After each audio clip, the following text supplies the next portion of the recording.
Right, okay. I wish so. Should I revert back to my old name to help you with your name work? Is it some What- Cajun What's face? that? Should I put the French name back up? French name? May we? My maiden name Oh, what was has that? a lot of vowels. What was it? Como? Como? Yeah, but it's a Oh, like Comeaux. Oh, Yeah. wow. Oh, yeah, my yeah. gosh. A lot of Well, vowels but and a I silent took X. I took 3 years of French, so I probably would have Oh, gotten you'd that be one. okay. Yeah. Yeah, you'd be all right. Elaine, I think I told you I saw last spring a van coming in from LSU with kids. They were skiing for spring break, and it said Colorado or bust, but Colorado was spelled with a EAUX at the end. Oh, wow. that's They had it funny. like written over the windows of the car. So I haven't seen that one yet. I'm surprised. Good. Okay. Let's go ahead and get started. Like I said, we have a busy agenda tonight. So once again, thank you everybody for joining. It looks like we have, as we mentioned earlier, for those who are just coming in, we've got 77 images tonight. And that again is with three images per person for those that entered 3 in that. So it's probably, as we mentioned, it's probably a good thing we didn't go with what we used to have was 4, or we make it a really long night and even a harder job for Scott to judge that many more images. So again, thank you. Again, this is our, let's see, 5th meeting, I think it is, of 2021, second competition. Tonight we're doing a themed event. Again, it's motion and still life. And this is our first themed competition. We'll have 2 more themed competitions and altogether, I guess, 3 open competitions throughout the year. Let's see here, just as far as meetings and so forth and that, again, well, it looks like we're probably going to be continuing to do the virtual meetings, and that at least I would say through maybe early summer. There are obviously some encouraging news out there in that with regards to vaccines. I know in my age bracket, it sounds like maybe even late this month I might be able to get mine taken care of in that. So I think as more, it sounds like as more people get vaccinated, they're saying that even by, say early summer and that most adults should have access to that.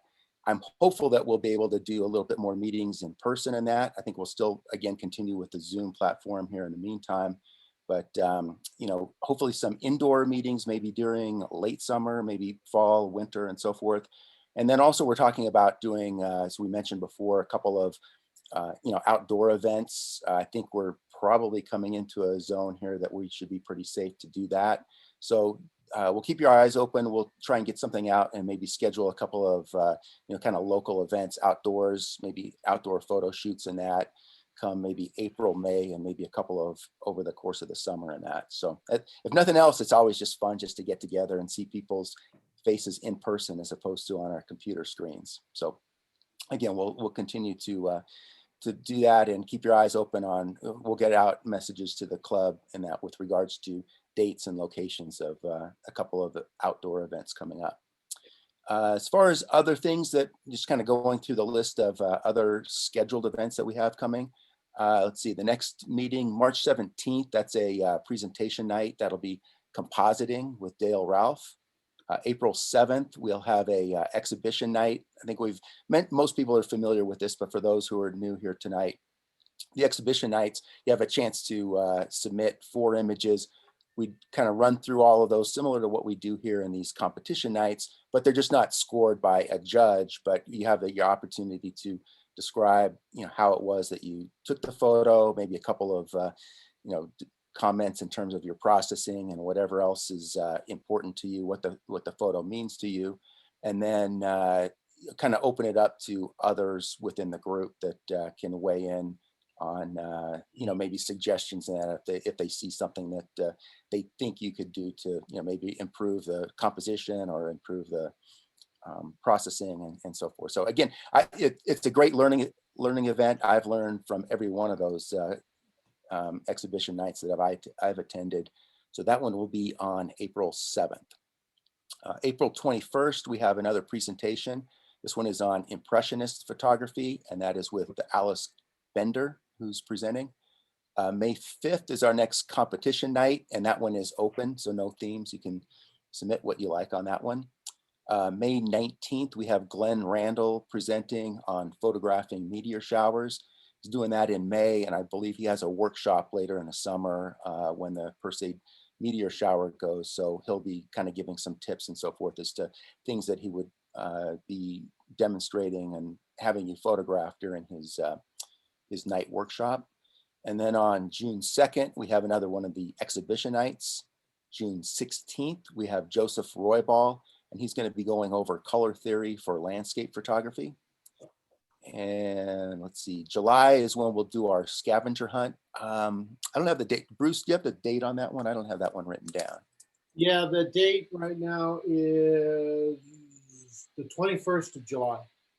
Great. Okay, I'll make sure I have that for upcoming meetings and that. The scavenger hunt is something that we've done the last couple of years. Bruce has orchestrated the event. A lot of fun. You go around and take photos of specific topics, and then you submit those, and we actually do we'll have a judging and so forth of those. So it's always it's a real fun, again, another great learning event. August 18th, we just got word that Tim Gray will be presenting on photo pills. And for those who, I know a lot of landscape photographers in that use photo pills, but it's a phone app that's really useful in landscape photography, night photography, positions of the sun, positions of the moon. It also includes some other things, hyperfocal distance information. It also can be used for long exposure calculations when you're using neutral density filters. So a really useful app, and he's going to be giving a presentation on those features and things that we as photographers can benefit from the use of that app. That's August 18th. And then we're still working on a few of the other presentations that will take place after August 18th through the remainder of the year. But we will, again, continue on with the competitions and the presentations through the end of the year. And we will see what happens in terms of being able to meet in person as we get into those later months. Now I'd like to introduce our judge tonight. Thank you, Scott Wilson, for joining us. Let's see, Scott has been a resident of Denver, Colorado, I believe since 2015, after having moved from Scotland. Was that I believe that was it, right? Scotland to Denver? I was born in Scotland. I actually moved from England, but it's not worth debating. Okay, great. Very accomplished landscape photographer in Europe and other parts of the world. Now focuses on both landscape and wildlife photography here in Colorado and elsewhere. Couple of interesting things that I really want to bring up here is that he was diagnosed with stage 4 colon cancer August of 2016, and the oncologist told him that he had to stay out of direct sun for 40 months as part of the chemotherapy treatment 40 process. weeks. 40 Right. So again, 40 months out of the sun is kind of a difficult thing for a landscape photographer to hear. So what does Scott do? He's unable to go into and spend that kind of time in the outdoors. So he transitions over to photographing wildlife from the shade of his automobile. And if you review his work out on his website, I'll put something out there. I'll put a link in the chat there to his website and his book and his other work. You'll see that that transition was very successful with some of the amazing wildlife that he's got. I know just in following his Instagram and looking at his website, he's got some of the most amazing photos of the wild mustangs at Sandwash Basin that I've ever seen. They're really extremely impressive. Let's see, Scott was voted as Denver's best Instagrammer in 2017. And I also want to feature, I'm going to put out on the chat also a link to his book, but he's got a book, Through the Window, again, describing, photographing from his car. But again, it tells the photographic tale of his cancer recovery. And also what's really impressive is that all the proceeds from the book go towards colorectal cancer research. I think I saw in there that there's been over 40,000 that's been generated from his book that has gone to that research. So again, I just want to say congratulations, Scott, on one, obviously the successful cancer recovery, but also providing inspiration to all of us through your amazing story and the photos that you continue to produce throughout that process. So with that, I'll let you go ahead and introduce. I'm sure I missed plenty in there if you want to bring up any other accomplishments and so forth.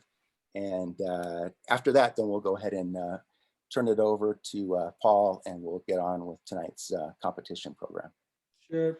Thank you, Mike. That was a very generous introduction. It may be that I need subtitles, but it was 40 weeks of chemotherapy, not 40 months, just in case anyone's thinking. Okay. We'll be going through it, but Yeah. it's okay. It's still a tough time anyway. But no, I appreciate it. I've got very little to add to introduction. I'm very conscious we have a lot of images to get through. I was delighted to see just how many people I know, either through social media or personally, on the kind of the faces this evening. I'd say at least 10 of you are names I'm familiar with. So it's nice to see you. I won't rhyme all the names off. There's one thing I would mention, I think it's of general interest, is it's Denver Month of Photography, basically kicked off this week. And there's a hell of a lot going on in Denver that's worth, you know, with your mask and being cautious, but getting out there and just seeing some of the shows. And if you don't mind me plugging, I've just opened a new gallery with 3 other photographers in Denver at 2434 East 6th Avenue. It's called Gallery 6. So we're taking a bit of a risk at opening in the middle of COVID, but we're excited to be part of the month of photography. So if anyone wants to come along during March and say hello, I'll be there as often as I can. I have a day job, so it's mostly evenings and weekends for me, but it'd be lovely to say hello if you can get out and about. So I'll leave it there, Michael. I'll let you kick the competition off, and I'll obviously come back later. Just, I would qualify one thing. I usually spend a lot of time, hopefully thoughtful, around critiques. I'm very conscious that we've got less than a minute per image tonight. So if I'm going through rapidly, it's not to do you a disservice. It's just to try and honor your time. So just be aware of that. I would like to speak longer on each image, but it's just not going to be possible. Great, thank you. Thank you.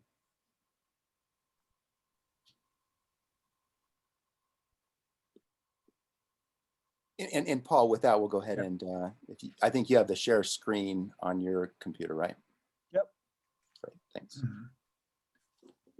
So, excuse me.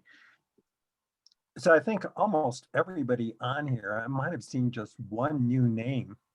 So I think everybody's familiar with the process, that this first part, we do the audience voting, we do it through our website, which you can either type in lonetreephotoclub.com/vote, or if you're like Tom and on an Atari machine from the 80s, you do have to put the www in front of it. Or you can go right to this QR link if you're on your smartphone, and hopefully that'll take you directly to it. And we're going to go through them fairly quickly, so you know you won't have a lot of time to do an analysis. But actually, we're pretty good on schedule here for right now. And after we're done, then Scott will go through all of these again one more time. I'll put them up, and Scott will both critique and give a numeric score. And Chuck Rasco, as always, is in his basement with his abacus and counting up the scores. And after Scott is done, he will come on and he will give us both the audience voting scores. Of course, we'll know the judges' scores. And then Michael will close out with closing comments if we have time, and we probably won't tonight, but we'll go through the images like a half a second each, just with the name of the photographer, because you won't know obviously until then. So I'm going to assume everybody has the form up. If there's an issue, do put something in the chat. Bruce kind of monitors that for me. I tend to forget to look at the chat. And as always, Bruce is the backup. So should, for some ungodly reason, my internet freeze up or power goes out here on my block, Bruce will just take right over. He's got everything up on his Lightroom and the scoring template, and so we'll be set to go. So if for some reason I drop off, don't drop off. Okay, so let's go to the images here. And I'm going to put these full screen here. Okay, so if you're on a smartphone, by the way, I highly recommend you turn it horizontally so that you're looking at landscape view, and that way you get all the you can get 5 through 10. And again, for anybody that might not be familiar, 5 would be the lowest you would score it, and 10 is the highest. And we'll go through each one of these, probably 5 to 10 seconds at the most. First couple ones I'll do a little slower, just in case you're not familiar with the process. And again, send something in the chat if there is an issue, and Bruce or Michael can let me know. Okay, so the very first image here we're going to vote on, we're in the beginner intermediate category for color. So we have the 2 experience levels and then 2 categories of color and monochrome. So this is beginner intermediate and color. And obviously we don't do prints when it's remote. First image, bending light, bending light. Hey, Paul, the screen can change yet. Pardon? You're not sharing your screen. We're not seeing Lightroom. Oh boy, okay. All right, I learned a trick to get out of share screen. Do it again. There it comes. Yep. There we go. Yeah, I learned that from someone doing a Zoom thing about a month ago, and it really, really helps. Okay, so again, this one is called Bending the Light, or Bending Light, I'm sorry, Bending Light. Okay.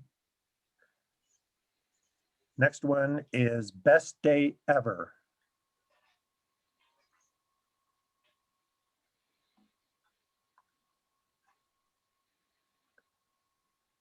This one is End of the Evening.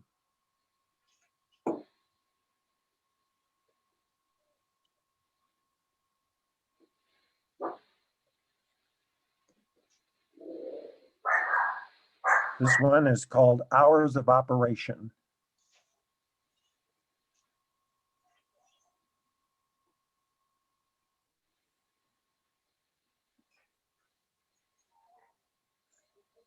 This is In a Hurry.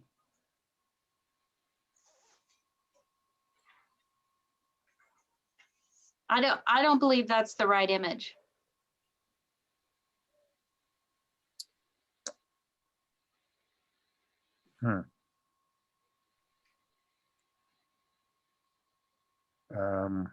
What would it be called? Can we go? Well, let's go to the next. It should be in a different category. Okay. The titles, titles, it's in the wrong group. Okay, that's never happened, but let's tell you what, let's go to the next image and we'll come back, because you don't we don't hit submit until we're totally done. So none of these are cast in stone until you hit the submit button after all of them. So let's come back.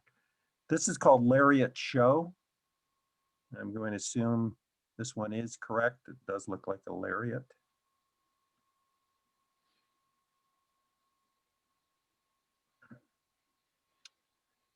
This one is called Mellow Yellow.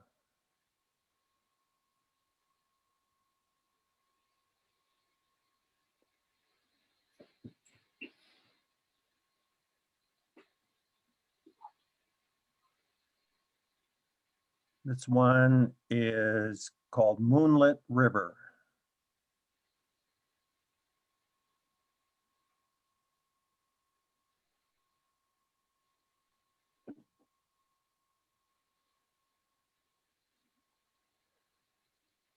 Next one is hold on. Okay.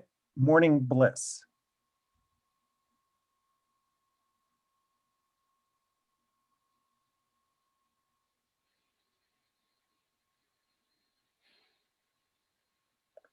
This one is called My Crystal Ball.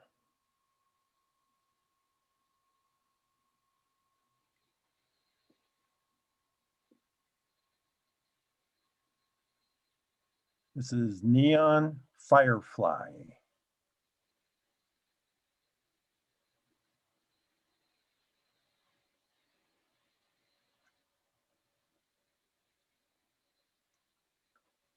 This is Purple Sky at Day's End.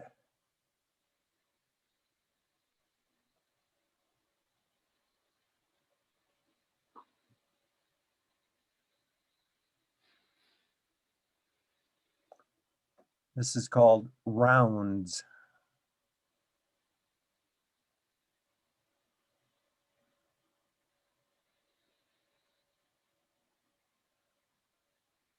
This is Savage Creek.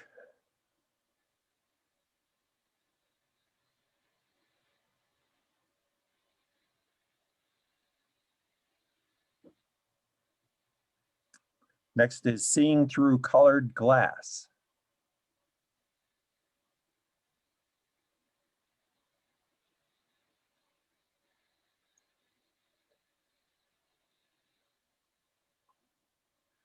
This is Silver Leaf Dew.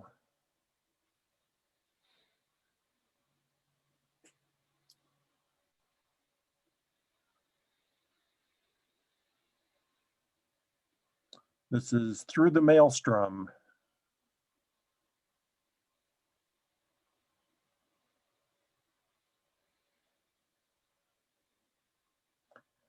And the last one in this category is Whiskers.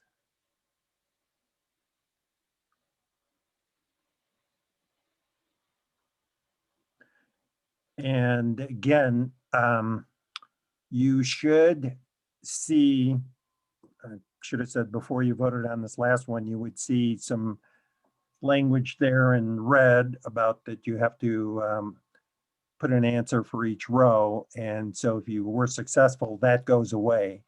If that is still there, that means you have to go back and vote on one of those.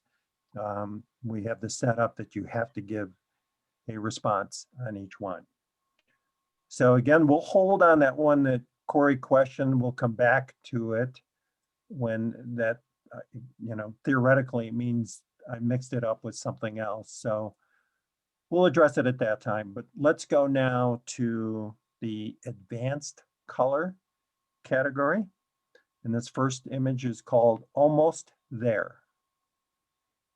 Can I ask one question as just from a judging point of view to help me? Yeah. Should I judge 5 to 10 across intermediate and advanced, or should I assume 5 to 10 for intermediate and 5 to 10 for advanced, if that makes sense? 5 to 10 for either one, for both.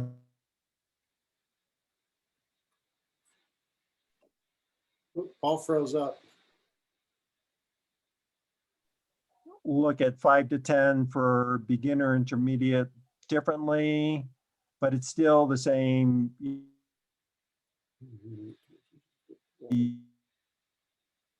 So basically saying a 10 is the same quality regardless of the section. I would say, yeah, that's how we've Yeah. usually done that. Yeah. Is that if you see something that is a 10, it doesn't matter if it's in the intermediate or the advanced, either one can get a 10, and a 10 in either one should, it would have to be judged as a 10 over on the advanced side too, right? That helps, thank you. Yeah, okay, good question, Scott. This one is called Atomic Apple.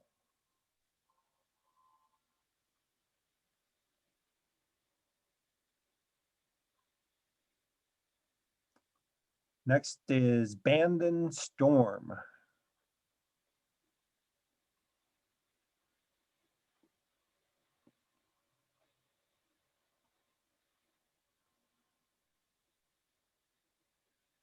This is called Bear Claws.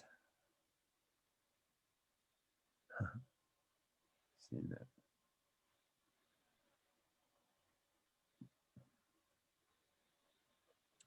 This is Beauty and Chaos.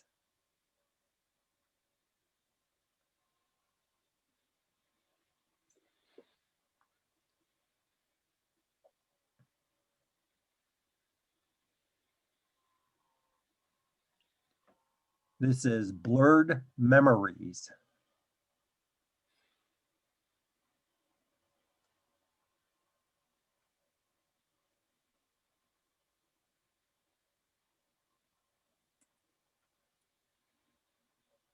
This is Breakaway Touchdown.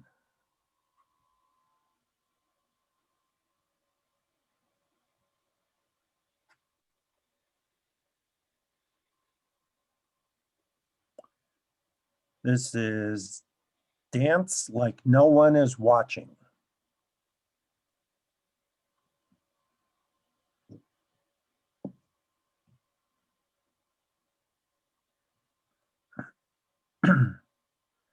This is Dashing Through the Snow.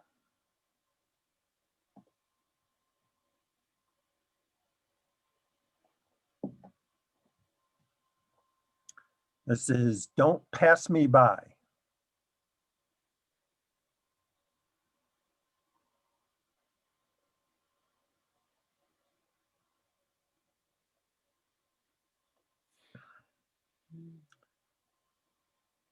This is Downtown Transportation.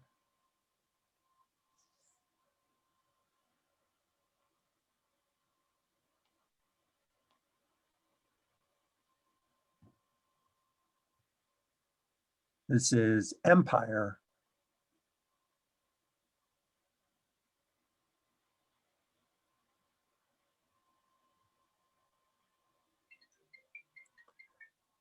Next is Fire and Ice.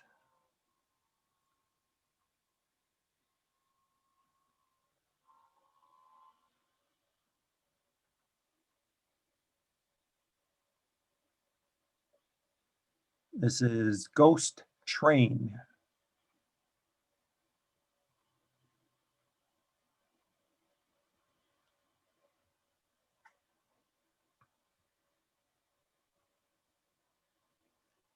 Next is Heading for the Hills.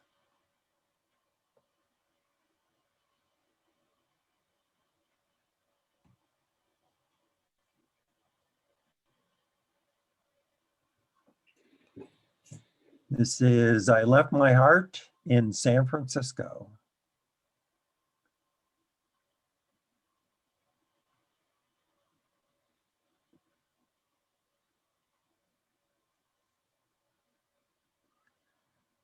This is Into the Forest.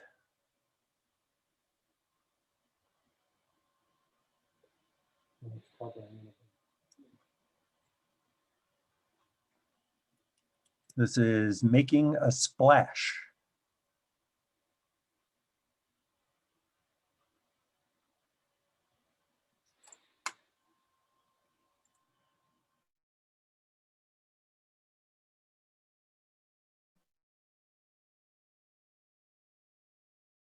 Creek.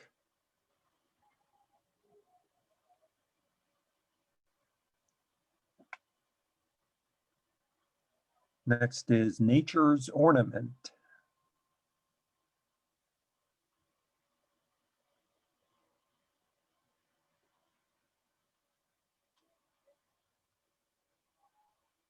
This is Need More Power.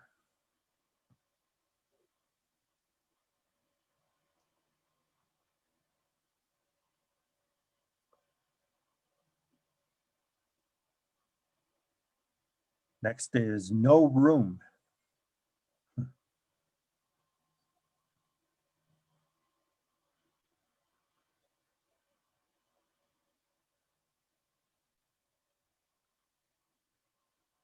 This is Not Stopping This Time.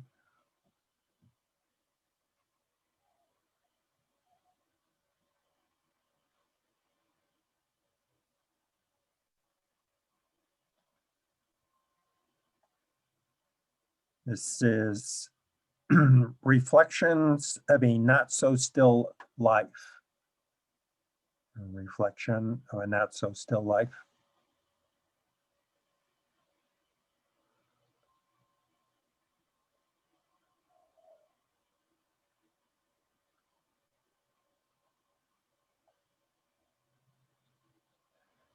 This is Ride 'em Cowgirl.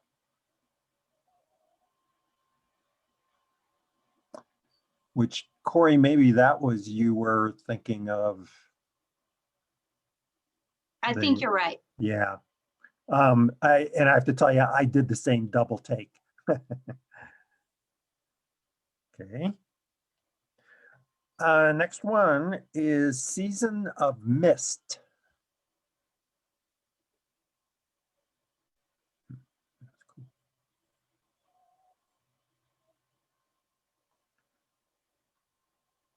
And then this is Splash of Color.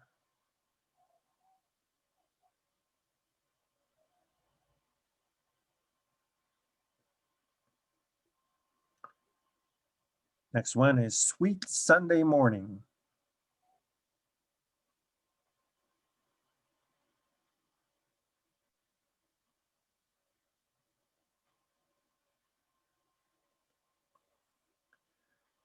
This one is The Old Water in the Face Trick.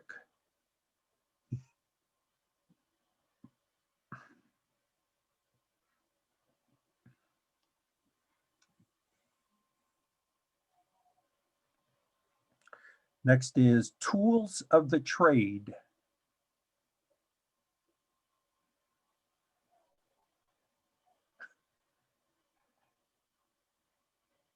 And feel free to deduct points for the watermark. And from I had and no from idea that was on. and from me, because I usually just blast through these once and I missed them. So my bad too. Next one is Vroom Vroom.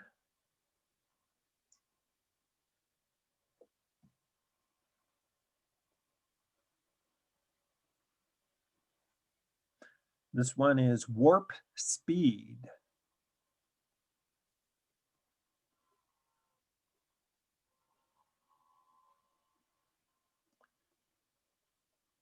Next one is When Life Hands You Lemons.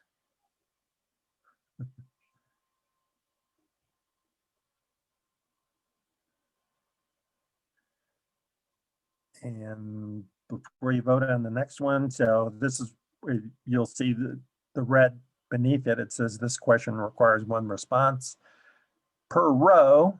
So when you vote on this one, Winter Celestial Equator, that should go away.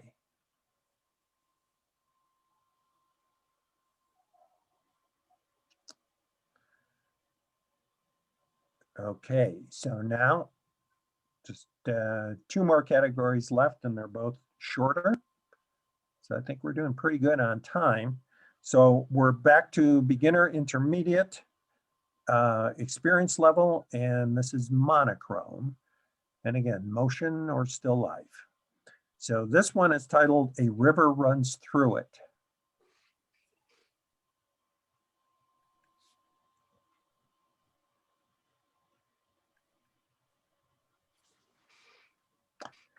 Next one is called Another Rodeo.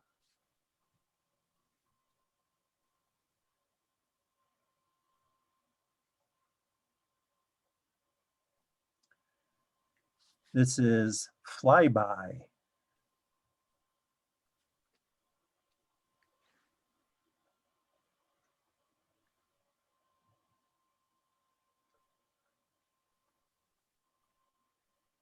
This is called Ice on Ice.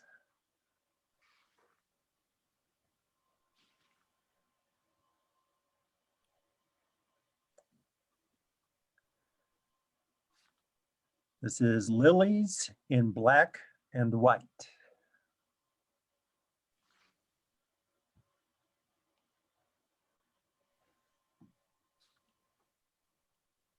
This is called Notes.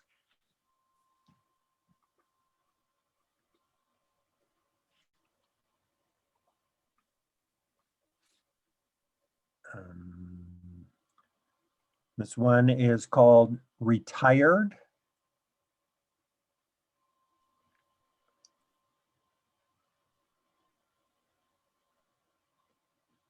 And last one in this category is called Water, Ice, and Land.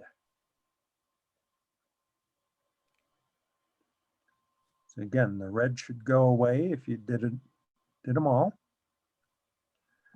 And this now leads us to the last category. Also leads me to needing a swig of wine. Hold on. Oh, that was a long time ago without a drink. Okay. This is, first one is called Artichokes. And again, this is advanced monochrome.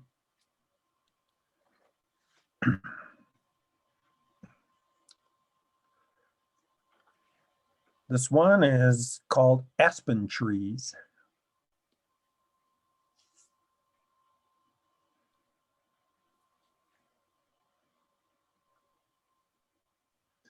Next one is called Blown Away.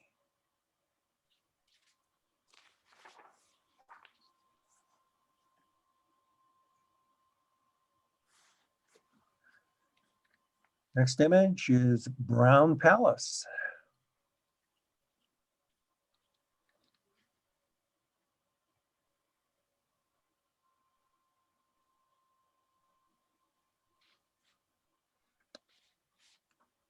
And I get to put my 3 years of French to use here. Coquille Mornings.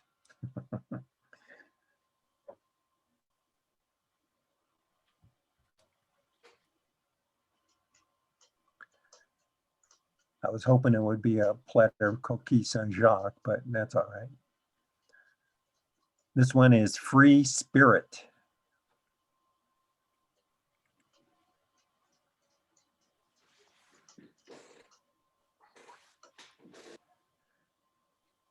Next is Full Speed Ahead.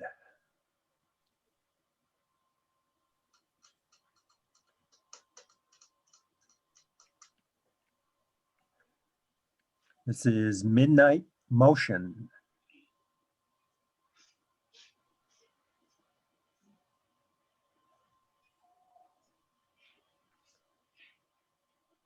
And then this is Ride 'em Cowboy.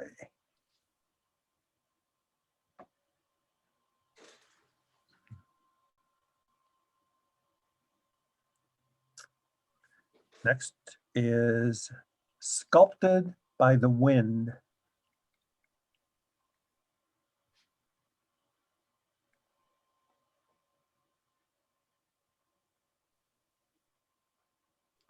Next is Sky Flower.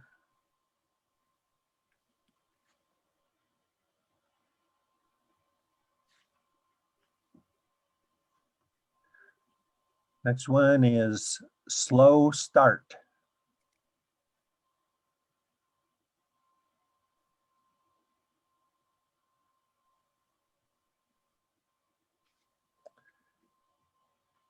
This is The Right Size.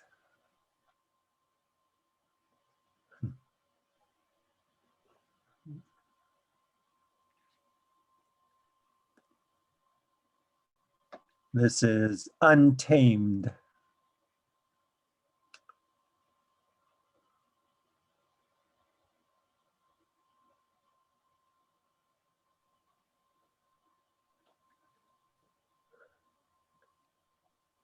This is, I know it's a duplicate title, but it's a different image, Warp Speed.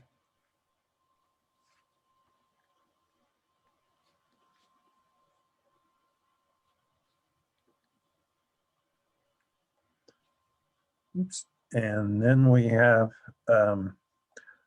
What a Mess.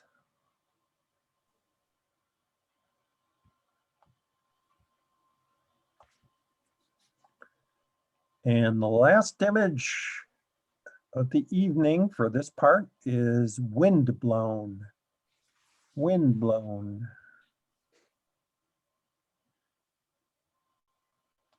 And again, All the red should be gone. You can ignore the categories below it. They're all for color or for prints. And if you scroll to the bottom, you'll see the submit button. Go ahead if you've got everything and hit submit. That sends it to Chuck. And at this point, quick sip. And at this point, I'm going to go through these with Scott. And so Scott, I'm going to start, and whenever I sense you're done, I'll just go directly to the next one. So you were on, and we did really good on time. I try and time my portion ended at 7:45, and we ended at 7:40. So you're good for you know, at least a minute per image, which doesn't sound great, but it is. Super, thanks, Paul. There's some great images here, so well done as a collective. It obviously makes my job more difficult, which is what you want. There are, I will comment as I go through, just as a general comment, images that match the theme will get better scores, if that makes sense. So if there's something that might do well or better in an open theme or a different theme, I might say that, but it's not maybe going to get the points it would get in an open theme. So it's just to kind of bear that in mind, that adherence to the theme, I think, is something that's kind of important. And this adheres to the theme. I mean, we talk, you know, there's motion and there's still life, and there's a lot of motion in this, which I liked. I liked the use of the long exposure to create that bend. The title gave me a little bit of a sense of the story there. I would like it to be a little bit sharper. So just, you know, thinking about your focus, what are you focusing on there? It might be you were trying to focus on the bus or the tram, whatever's going around the corner, and maybe focusing on the lamppost, for example, just create something that's really sharp. The lamppost is a little bit too central, and I'm looking for a bit more of a story. I kind of want to know what was going around the corner, so maybe actually a slightly slower exposure would have given you, sorry, a shorter exposure would have given you a little bit more definition around what's there. So I gave that a 7. Okay, this is best day ever. Okay, there's a lovely happy family scene, and I can imagine the parents of this photo being absolutely delighted. There's a lot of joy there. A real sense of motion, which I think was really, really strong, and again, adherence to the theme. So really great sense of freezing the child in the scene, but still allowing the viewer to appreciate how much motion is going on. I wish he was looking at me. I kind of either want to know what he's looking at, or I want him to be looking at me, and that would just give it that little bit of an edge. But I usually mark family images down just because they're family images, but there's something very captivating with this, and so that got an 8. Okay, this is end of the evening. Okay, this is one I was, if you look at the balance through the evening of motion versus still life, clearly there's a strong bias towards motion. So I was pleased to actually see still life pop up here. There's a really nice arrangement, which is something you're certainly looking for in a still life scene. I like the angle of that, the candle dowser that's kind of working its way through there. So a little bit of a story. Strong-ish composition, a little bit central. So I think that the arrangement could be a little bit tighter. And I'm kind of curious what's going on in the background, because there's almost a sense of something in the background. There's a couple of marks there. So I'm not sure if it wants to be completely obscured or me to see a little bit more of it. And I think going one of those directions, it would have helped. So I gave that a 7. Hours of operation. Nice scene. There's a little bit of a story there with the old fan, and in fact doesn't work. You know, you've got the bits of electrics hanging off there, the cup that's kind of telling you something. So there's a sense of a story.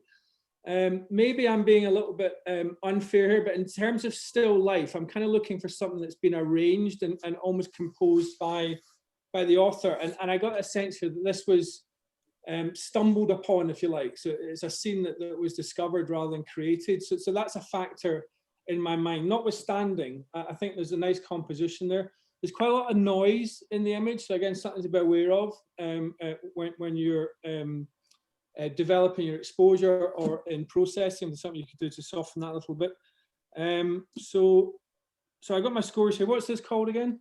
Hours of Hours operation. of operation. So that got a 7. Okay, this is in a hurry. In a hurry. So I was going to intervene and say it looked like it was the image that fitted the description. So I'm glad it stuck in there. Clearly, as a horse lover, I'm trying to set aside my emotional attachment to the subject matter. It's a great stop motion. And I think just, I love panning. Panning is a difficult technique to master. So given you're in the intermediate and beginner section, the fact that you've done a good job on that, I think is great. And by that, I mean, I'm getting a strong sense of motion from the horse, its legs, the fact it's slightly out of focus, but you've got something that's sharp, and that's the rider herself. So I think that's a really strong image, and I'll give that a 9. Okay, this is Lariat Show. Again, there's a lot of talk in photography about the decisive moment, and there's just something wonderful about the way that's been captured in terms of the performer that's at the center of the rope, if you like. So there's the great use of moment there. There's a few things that challenge it. I mean, I know what it's like trying to shoot indoors, but your ISO must have been up about 6,000, 7,000 here. And because of that, there's an awful lot of noise. So think about how you manage that situation in processing, for example, would have certainly helped. But I love the moment, and I love the captured motion. So again, that got an 8. Mellow Yellow. Yeah, I was kind of viewing this as a still life. Clearly, there's an element of arrangement there, and it is a nice composition with this kind of wooden structure, and then the flower in the middle there. Beautiful colors on the flower, nice composition, as I say. The background's nice and out of focus, and there's a lot of impact. It might be a personal preference, but there's an element of processing there. It's a little bit unnatural. So I'm conscious when I look at that of, as a viewer, am I seeing something that sort of has a natural appeal, if that sense? So it might have got more if it hadn't had that extra layer of processing. But so I'm going to give that a 7. Okay. Hey, and I forgot to mention something, Scott. You don't feel you have to know ahead of time which one is the top one. If you wind up, excuse me, giving 2 or more the same top score, what I'll do at the end of that section is I'll put them all up together, and you can do a compare at that time. Super. Just so you know. Yeah, and there are a few top contenders from that point of view. So yeah. Okay. Good. All right. This one is Moonlit River. Yes. So this was one which I really like the composition. I love getting out shooting at night. There's a nice sense of star there. There's a little bit of motion in the sky and a little bit of motion in the water, but it didn't feel like a shot that was focused on motion, if that makes sense. It was a landscape and a nice one all the same, but the motion was slightly secondary to the image. So I think this might do better, for example, in a landscape competition. So it's a lovely image, but for that reason, we get an 8. Okay. This is Morning Bliss.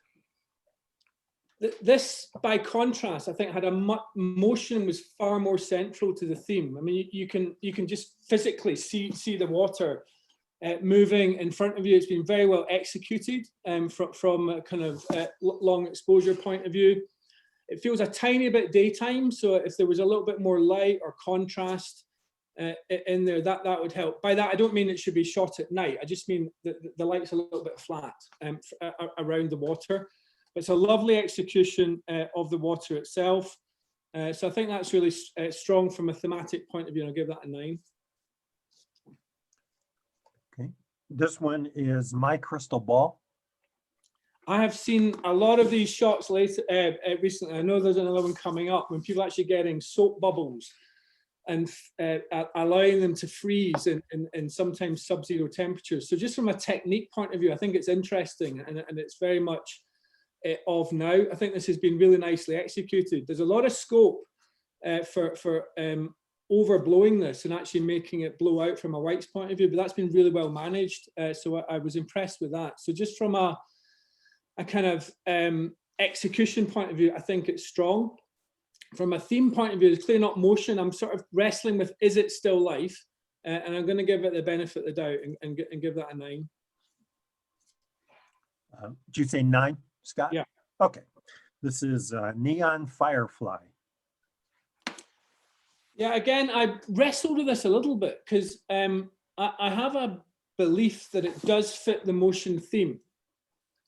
But I was looking for a little bit more evidence of that. It's a very attractive image. It's got lots of impact. There's some beautiful colors there. I like the way that you've got this sense of interwoven colors. So I think if it had just been something that just tipped it over and just gave me a stronger sense of motion, I would have maybe even given this a 10, but it's a 9, and it's a strong one. There's something very kind of impactful, something very creative going on. I just wanted to see a tiny bit more motion to fit the theme. Okay. This is Purple Sky at Day's End. Now, this is the sort of scene that I love to be in, that kind of beautiful water motion, end of the day. You've got this sort of long exposure in the foreground. It's a little bit of an image of 2 halves, if you like. So the waterfall on the bottom is nicely exposed. There's a great sense of motion. It's kind of cut halfway. So maybe think about the rule of thirds there. You might maybe brought the sky down a bit. And I've got to be honest, the sun is blown out. So that does kind of draw back a little bit. So maybe think about just whether you're using filters or blending exposures to just bring the light down in that sun a little bit and enhance the wonderful image you've got in the foreground. So I would work on your exposure blending, or do what I do, which is take graduated filters into the field to kind of manage that light in the top half of your image. So that's a wonderful scene, but an 8 because of the blown out sun. Okay, this one's called Rounds. Yeah, there was a nice arrangement here. And again, I think the sort of faith to the theme of still life is showing through there. So someone's thought about the composition. I like the diagonal that's kind of working up from left to top right. I was slightly looking for where the focal point was. So where do you want my eye to go? And is that place sharp, if that makes sense? So I think just from an execution point of view, there's a little bit of work in terms of creating a truly sharp image. Think about where your focal point is sitting. Arrangement might be a little bit tighter, and there's a bit of kind of burnt out light up the top, but it's a pleasing scene. And I think with more practice on execution, it could be even more powerful. So I gave that a 6. Okay. This is Savage Creek.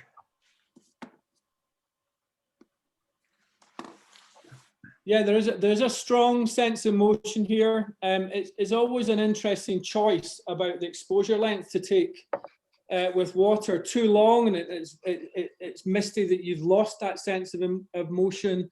Too short and it can almost make you feel uncomfortable with that sort of jaggy feeling. So I think you've got a nice exposure length there to give that sense of power and motion. There's a level of kind of impact as that runs through the bottom half of the scene. I think compositionally, I'm kind of a little bit bothered by that tree in the top.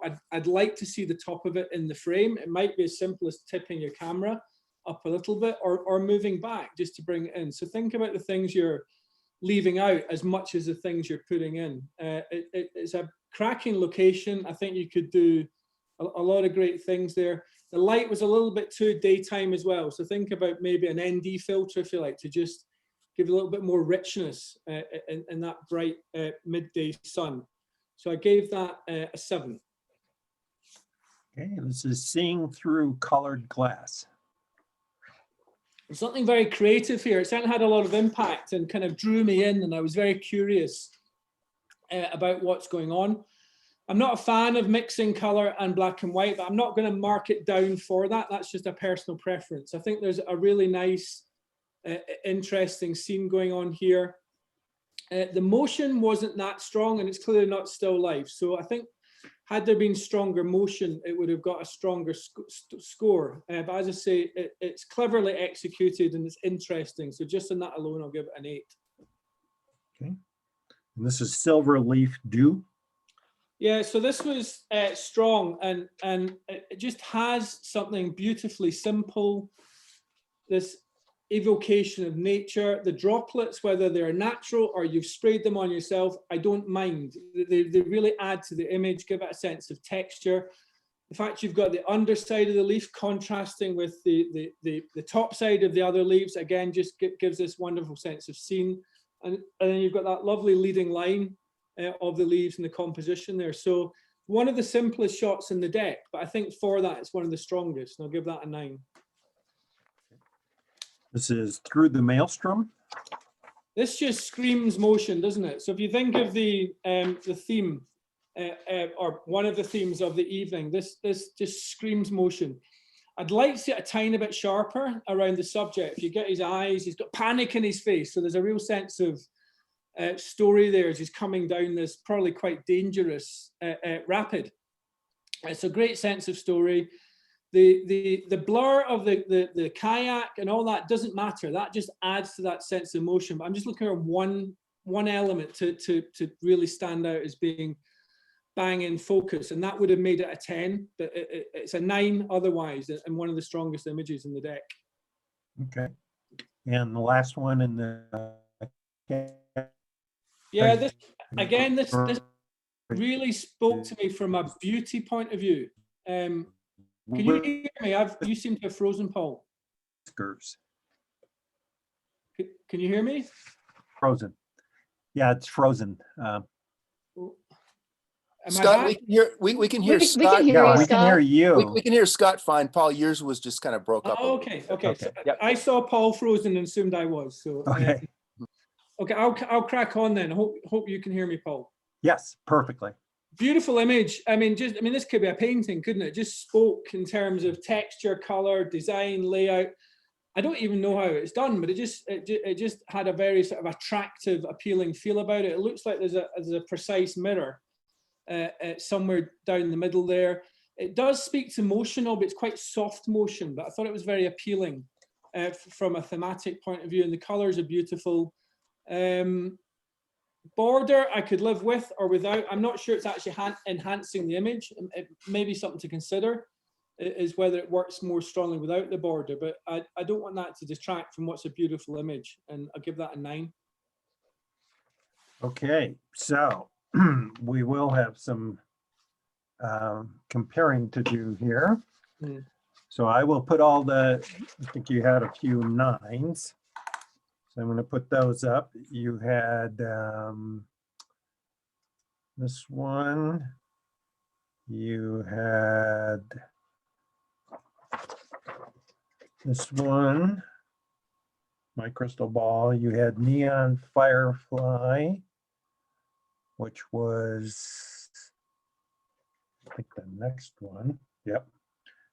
And then you had Silverleaf Dew. And you had the last 2.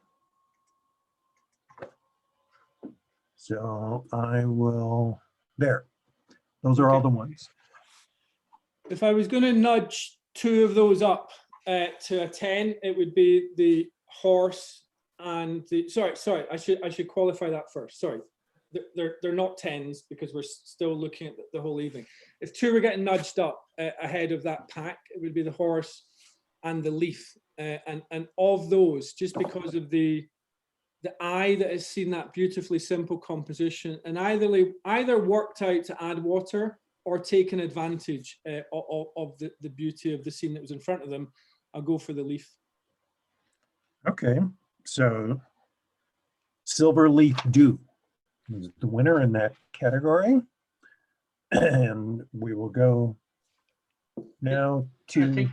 I think when Scott asked the question about the 5 through 10, there's a winner in each of the sections. It's not across. We won't judge this image against the advanced and intermediate. Is that what you're asking, Scott? Yeah, but I think Michael explained it well, that Okay. a 10 should stand up in Yeah. either category. Okay. Yeah. So a 10 from the first lot should also be a 10 in the second lot. Okay. Right. So I had that in mind. And in this next round, we can disqualify the one that has the watermark in that was mine. I totally grabbed the wrong one. I apologize for that. So Well, I marked it down to 5 anyways, Michael, so you won't win. No, I'm kidding. Okay, so this was almost there. So Yeah, when- funny, we kind of skipped over this when we were judging, so I wasn't know if it was being left out or not. I love shooting hummingbirds. I know how difficult it is to stop them frozen, so good job on that. The tail certainly looks like it's sharp. I like the sense of motion you've got in the wings. There's a lot of space, and arguably you might say it's negative space, but I'm curious about whether just cropping out the nectar feed would make it a stronger image, focus your eye a little bit more on the hummingbird. And the hummingbird is quite small in the frame, and I suspect that's because it was quite small in the sensor. So having an image where you're close enough to actually blow up and still get a sharp hummingbird would have been an advantage. So all the same, lovely little hummingbird. I can see his eyes quite sharp, so I'll give that a 7. Okay, this is Atomic Apple. Yeah, there was something, again, it has impact, doesn't it? So you just, you see it and you step back. So certainly from a motion point of view, that was a strong image. You've done well to kind of capture that, again, decisive moment as the apple hits the water and then explodes. I think I'd like to see a little bit more explosion. I don't know what you do to create even more sense of kind of violence around the droplets and that sense of there. So maybe have a play, and I'm sure you did, and this is probably an excellent example of a burst of shots, but I think it's a great theme, and I'll give that an 8. Okay. This is Bandon Storm. Yeah, again, one of I'm a very committed seascaper despite living in landlocked Colorado, so this scene really speaks to me. I love the motion across the ground there. There's a sense of sunset going on in the left-hand corner, just that sense of warmth, and then there's kind of mood around the sky, which just promises worse to come kind of thing. The composition of the rocks is very strong as well. I don't know if it's Oregon. It looks like that kind of coast to me, and you can see this kind of stormy rain dropping behind those rocks there. There's something slightly out of focus, and I don't know if it could be the projection and it could be zoom, but the rocks look a little bit soft from a focus point of view. It looks like there's a little bit of a line around some of them. So having a slightly sharper image, sometimes even using a longer lens than you would be used to for landscape photography can help address some of that. So it is a really strong image, but just those slight aberrations in the softness on the rocks just held it back, I think. So I'm going to give that a 9. Okay, this is Bear Claws. Great depiction of the theme. Again, if we're looking for motion, I got a really strong sense of motion. I love the playful title around the sense of bear clawing there. So good stop motion there. Again, sharpness is a little bit of an issue here, and this might be on the other edge. It's not that it's soft, it might actually be over sharpened a little bit. It just starts to create some of that slightly nervous looking texture in some of the rocks there. And I don't mean the water, I mean the rocks themselves. But lovely motion coming sort of, you've got top right through to left and sort of round at that bottom rung there. So bottom rock. So great compositionally. And I'll give that an 8. I have to say I was a little disappointed with this one because we have a photographer that's a great food photographer, and I thought this was going to be a picture of a bear claw pastry, but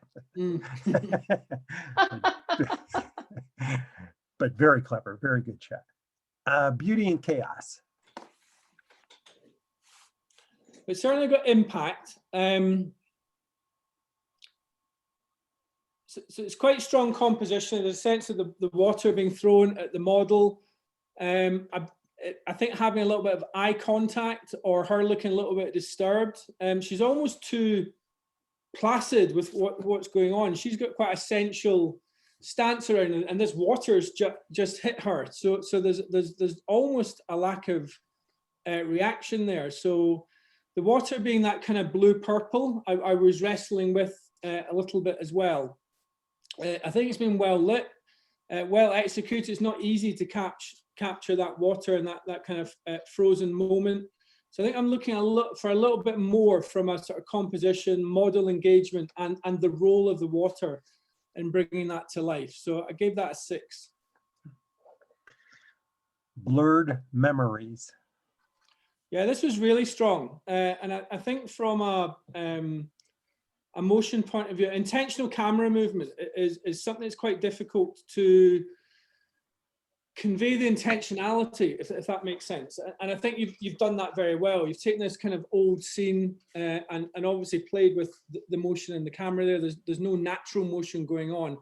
Arguably, therefore, it's not capturing motion, but it's creating its own motion. But I think we've got enough latitude around the theme to make that work. I love old vintage cars, so that really spoke to me in terms of the subject matter. The colors are nice. Quite often when you do this intentional camera motion, you will burn colors out. That's not happened. So it's been well managed from an exposure point of view. I feel compelled to say, I bet these are also very interesting subjects without the intentional camera motion, and I'm sure they will appear as such in another competition. But for now, that gets a 9 for motion. Next is Breakaway Touchdown. Yeah, again, another kind of great family scene there. And you can imagine mom and dad absolutely loving seeing that boy tearing down. There was a beautiful kind of piece of interaction where the guy that's trying to tackle him, you can just see him looking at the tag. He's just getting ready to kind of burst it. And you've got the girl behind him trying to chase him down as well.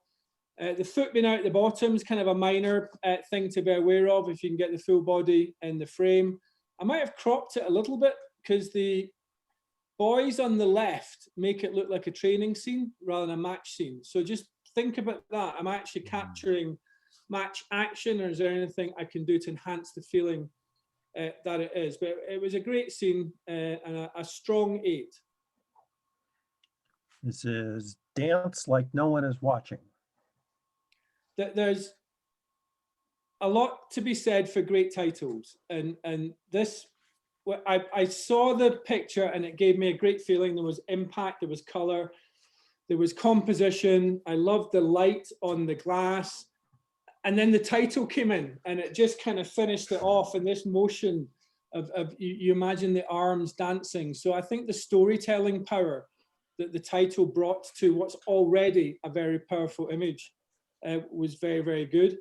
The only drawbacks I could see were around the background. I wasn't really quite sure what the role of the grey line was. So I a little bit like a comment before, I wanted to see more of it or less of it. So maybe consider just removing that altogether. So you just let this wonderful little scene stand by itself. And I think with that done, it would have been a 10. At the moment, it's a very strong 9. Yeah. This is Dashing Through the Snow.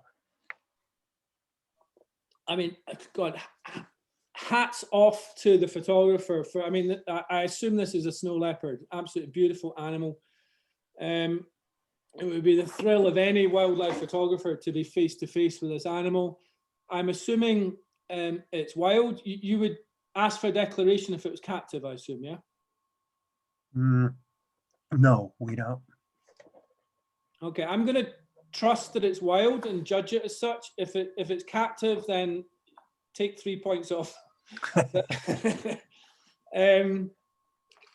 The only thing that could have been better for me was just a little bit of eye contact and sharpness around that. So there was a sense of it was all a little bit soft, but this is such a unique experience, strong image. So I'll give that a 9. And again, I'm trusting that it's a wild caught snow leopard at that point. Okay. If the entrant cares to own up, if it's not, then we can talk later. Yeah, they could send a chat to just one of us, Michael or me, or instead of the whole group. It's worth noting, actually. I mean, wildlife competitions will ask for yes a declaration of whether it's captive or not. I appreciate this is not a wildlife competition, so maybe I'm being slightly unfair. I don't know, but that's just something to think about. Yep. Okay, so a familiar building, downtown Denver. This is very close to where I used to work at 1801 California, so I know the church well. I had to search a little bit for the theme, and then I found it in that kind of bottom 10% around motion. So I think it's a really nicely executed church scene. It's very difficult to get stained glass windows perfectly in focus and without blown out areas, etc. So great job from that point of view. I would consider going back at night and just, again, doing the same again. Wait till a night where they're having some sort of choir practice and they've got the lighting inside or whatever. And then your motion on the vehicle would have been much more powerful and prominent in the image. So I think, again, it's a nice executed scene, but it just needs a little more prominence for motion to edge it up there. So I'll give that an 8. This is downtown transportation.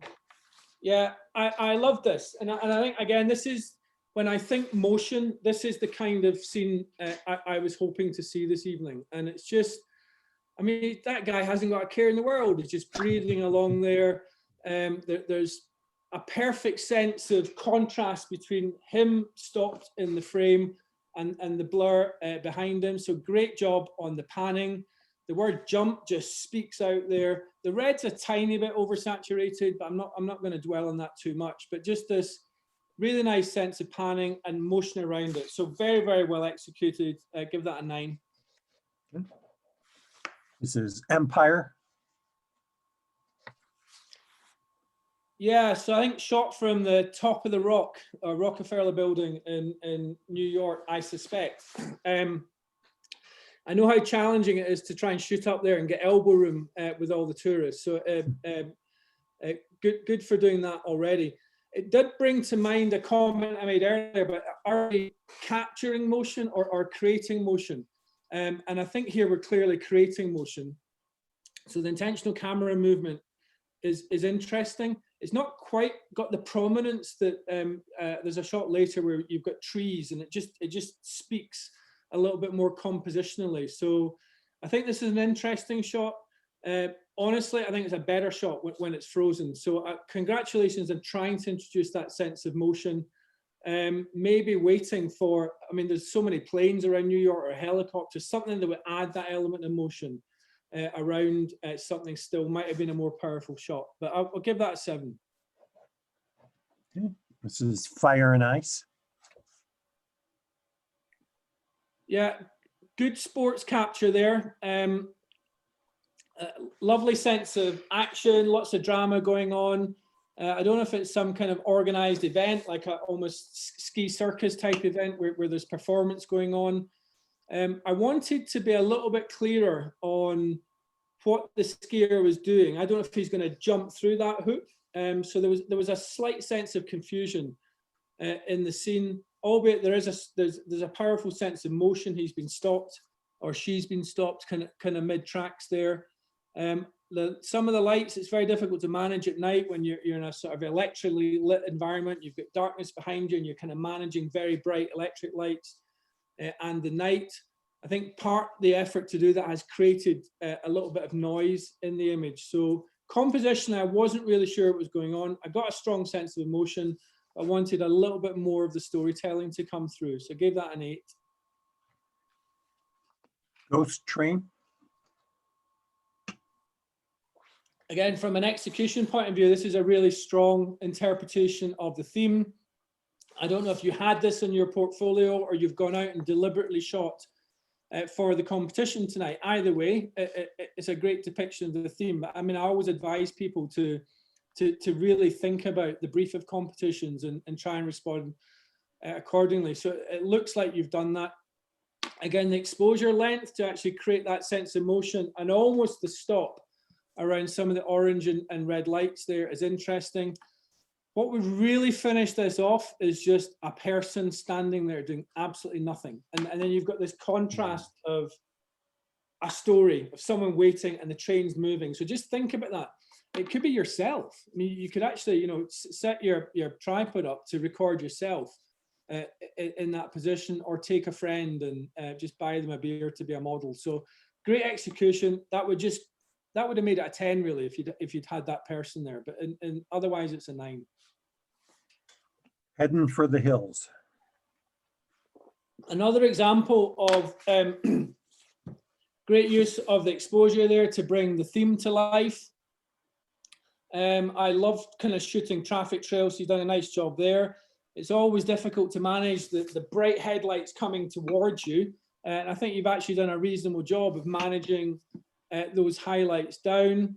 Again, it's either early morning or it's dusk, and either way, there's a sense of balance through that light, so that there's enough kind of light in the sky to create a nice kind of story. I can see the hills that you're heading towards. The larger lamp in the middle is a little bit of a distraction, being so central. So maybe think about how you position yourself to make that lamp compete less with the peak, which should probably be one of the focal points of the image. And then talking of focal points, it was a little bit soft throughout. So I don't know if you had to work very hard to pull detail out of the shadows, and then manage the noise quite aggressively. So it created that kind of soft feeling, but compositionally really, really nice. And as I say, adheres to the theme. So that's a strong 8. Okay, I left my heart in San Francisco. Again, title and storytelling. The composition here is absolutely fantastic in terms of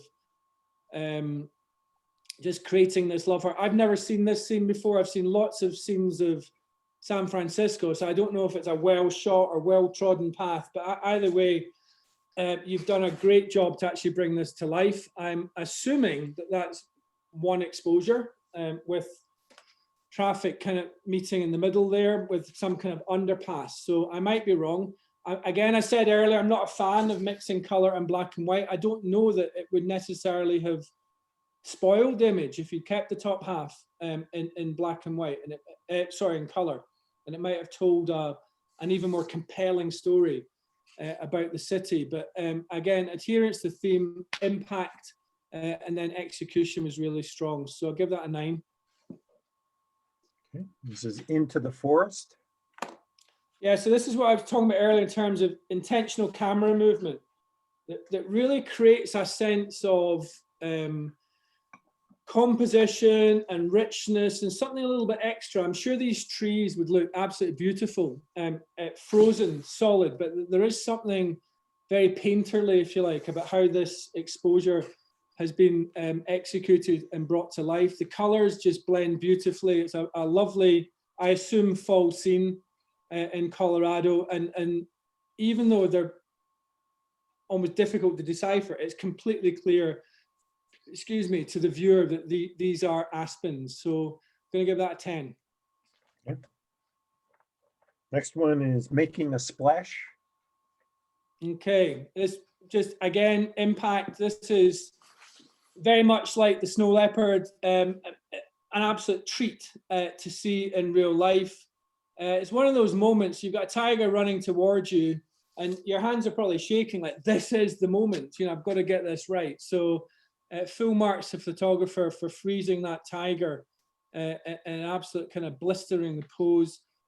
Again, I don't know if this is wild or captive. I would like to know. It would change my interpretation, but I'm going to judge it at face value that it's a very powerful image. If I got one criticism, the nose is more in focus than the eyes. Certainly that's how it appears on Zoom. The photographer might say different.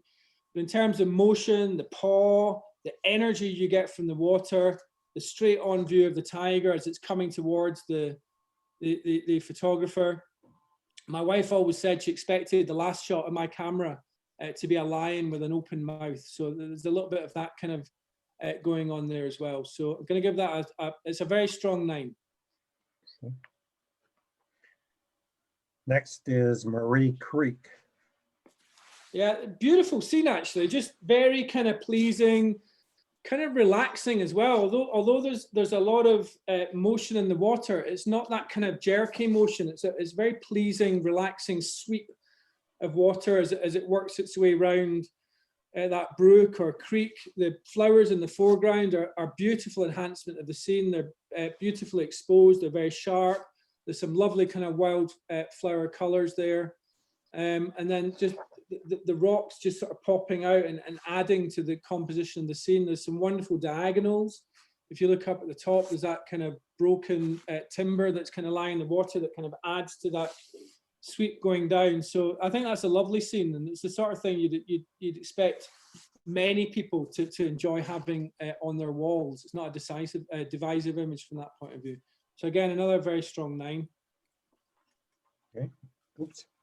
And this is Nature's Ornament. Another very strong execution of the kind of theme of the day, if you like, of these icy soap crystals. I think it's been really nicely done.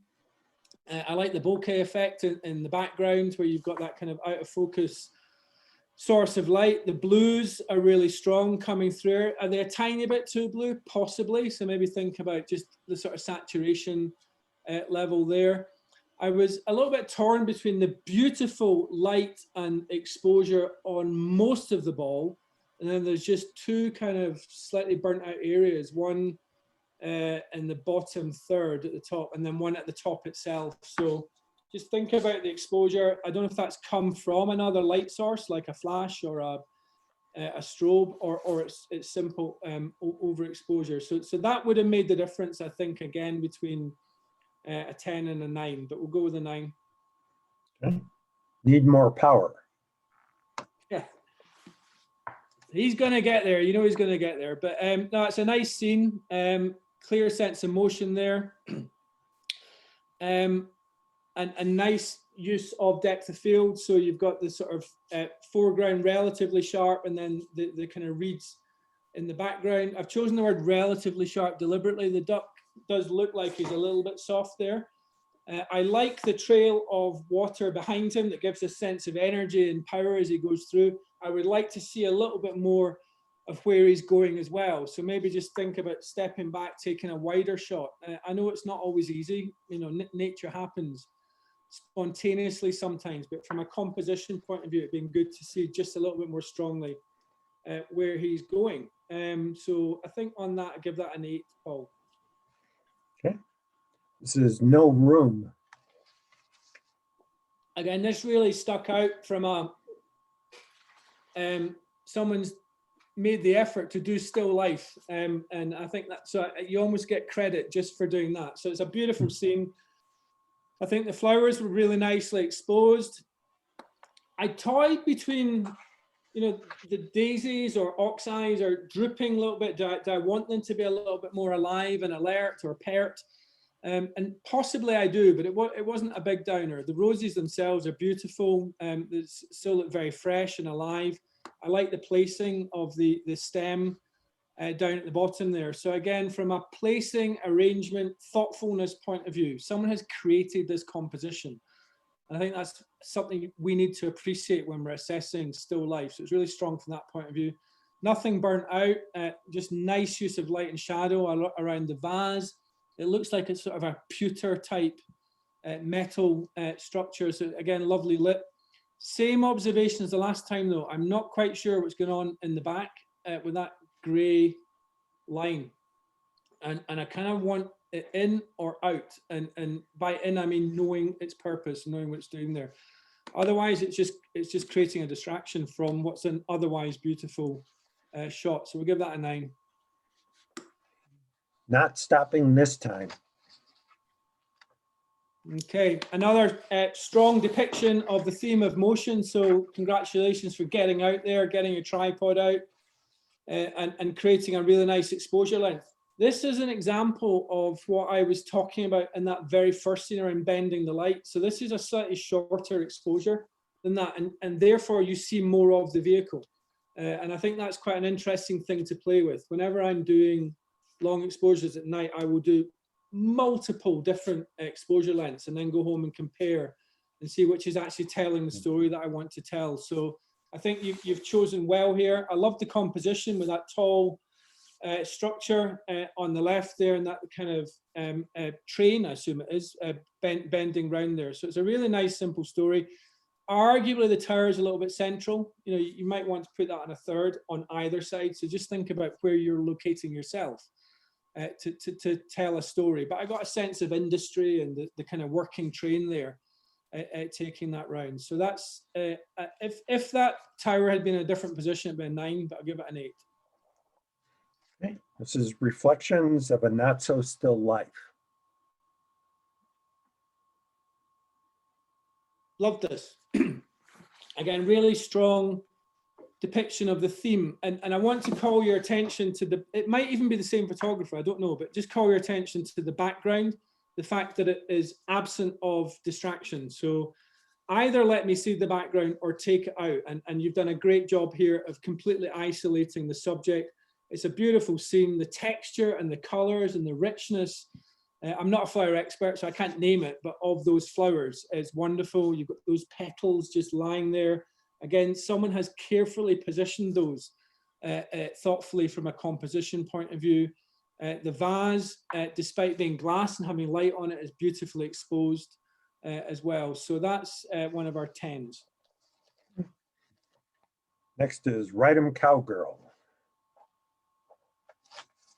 Okay, this is the same cowgirl that we saw earlier, so I'm conscious of that. I guess it must be a different photographer if you've got different categories, but it's actually very similar commentary in terms of great use of panning to give the horse enough motion that you know it could be a fast canter or a gallop, I don't know, but it just got this sense of motion. His mane is kind of streaking backwards, his tail's going backwards, so you know there's motion going on there. I love the out of focus legs, and then the fact that her hair is also out of focus as well gives you a sense that of course she is, but the fact that she's moving with the horse, but then you've got this sense of in focus concentration on her face.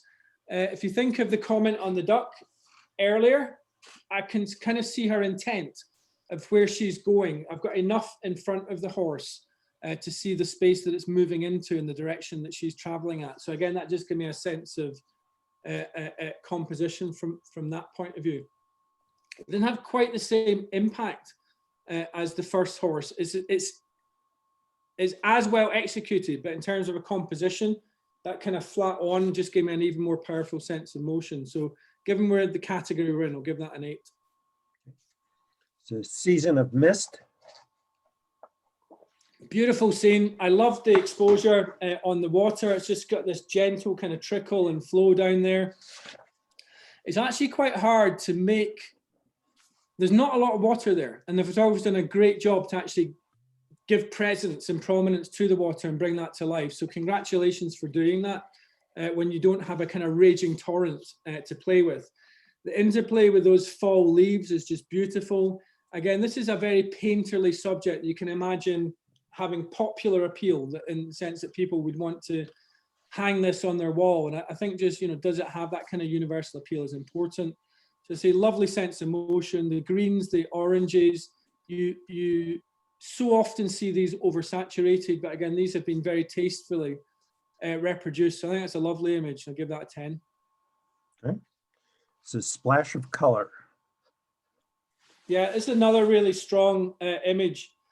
Beautiful compositionally. Again, if you think of the tower that we had earlier and how central it was, and then this is just sitting neatly on the thirds. And don't get me wrong, I'm not like a taskmaster on the rule of thirds, but we've got it for a reason, and more often than not, it's very helpful in terms of composition. So you've got this very still, static lighthouse and this surge of sort of wild water around it. So really nice composition there. Great choice of exposure level. Again, it's exposure length is a difficult choice around seascapes in terms of too long, too much mist, I'm not really getting a story.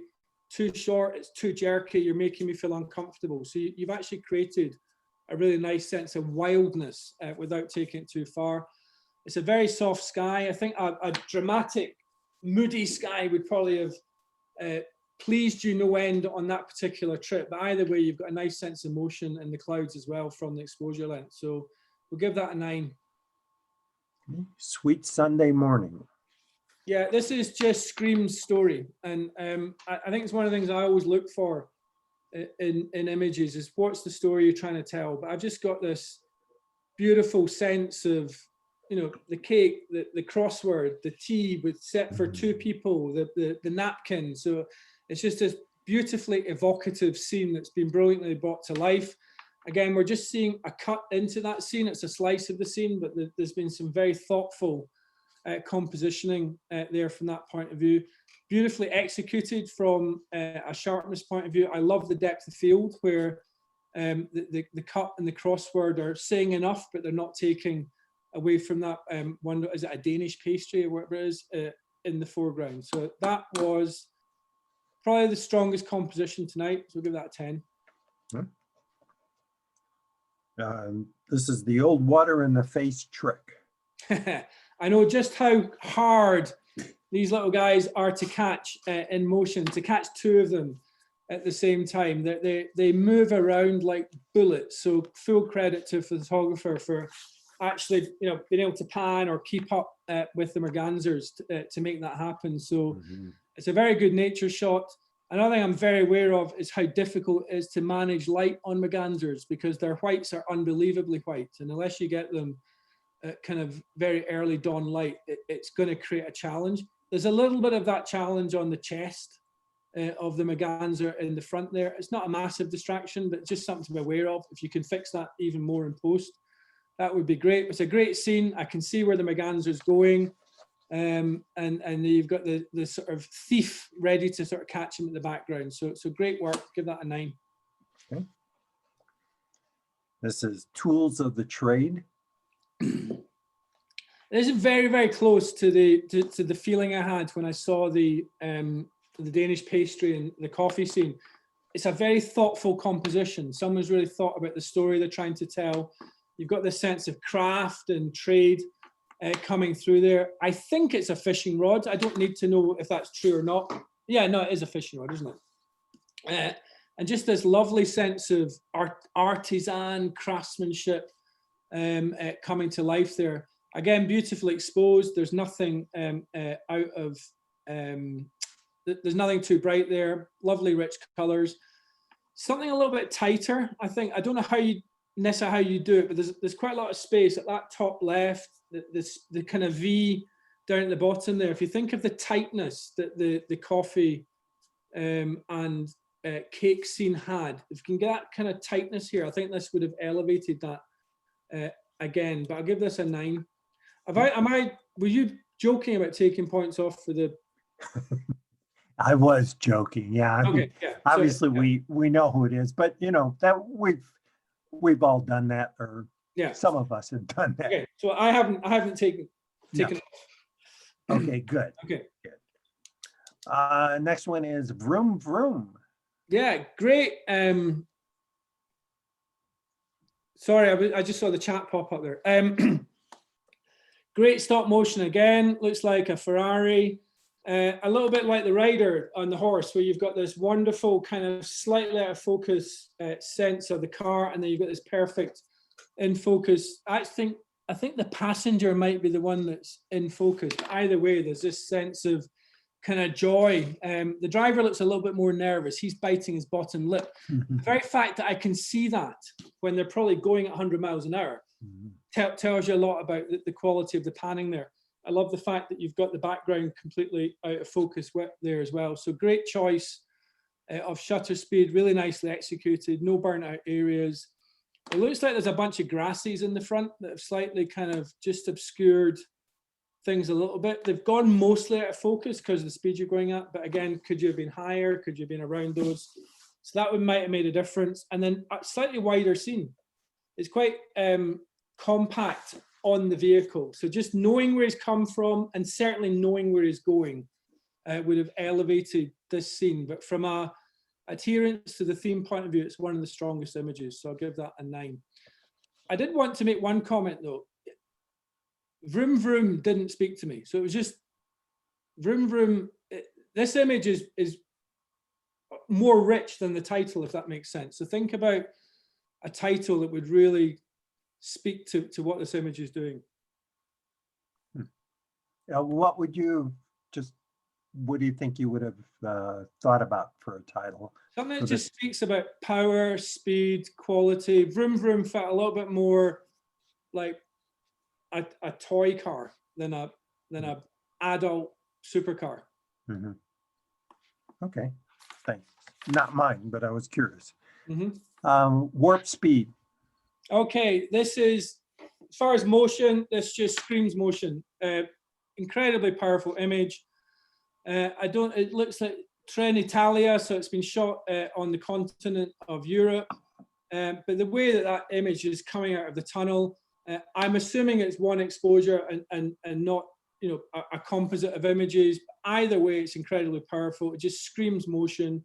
The red's a tiny bit, a little bit oversaturated for me. It's feasible at zoom, but I don't think so. But as I say, screams motion, and then you've just got this perfectly sharp bullet type train in the middle there. So that's an easy 10 for tonight. Okay. Next is When Life Hands You Lemons. So like the title, really nice execution. Because of the theme, I was wanting a little bit more motion. I can't work out if this is one image or it's been a collection of fruit shots put together.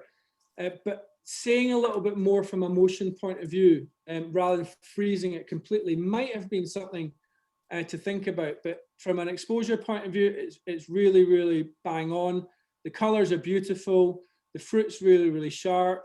It's a good looking hand. I think that's all important. So I do have that sense of juggling, and I think just a bit more feeling of motion, maybe a slow exposure would have brought that through a little bit. So solid image. It's almost, I want to give credit for someone who's possibly thought about how do I blend still life and motion into one image. So I think there's credit where that goes. So I'll give that a strong 8. And the last one in this group is Winter Celestial Equator. Yeah, great execution of the star trails. There's probably many images gone into actually create this finished work. So fantastic from that point of view. One of the challenges I find about doing nocturnal landscapes is adding additional interest. So the sky is absolutely fantastic. It's really, really brilliantly interesting. The mountains are great. And then you've got that sense of tree. And to be fair, there's not too much noise in there, but I would love to see something in the foreground. It's something that I observe around Milky Way shots in particular, is quite often it's a shot of the Milky Way, and maybe sometimes think about what is the Milky Way enhancing.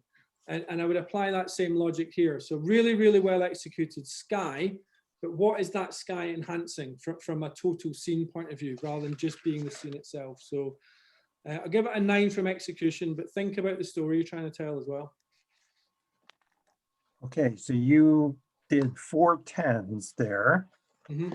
So I will do a, set them up to compare. We have this one. We have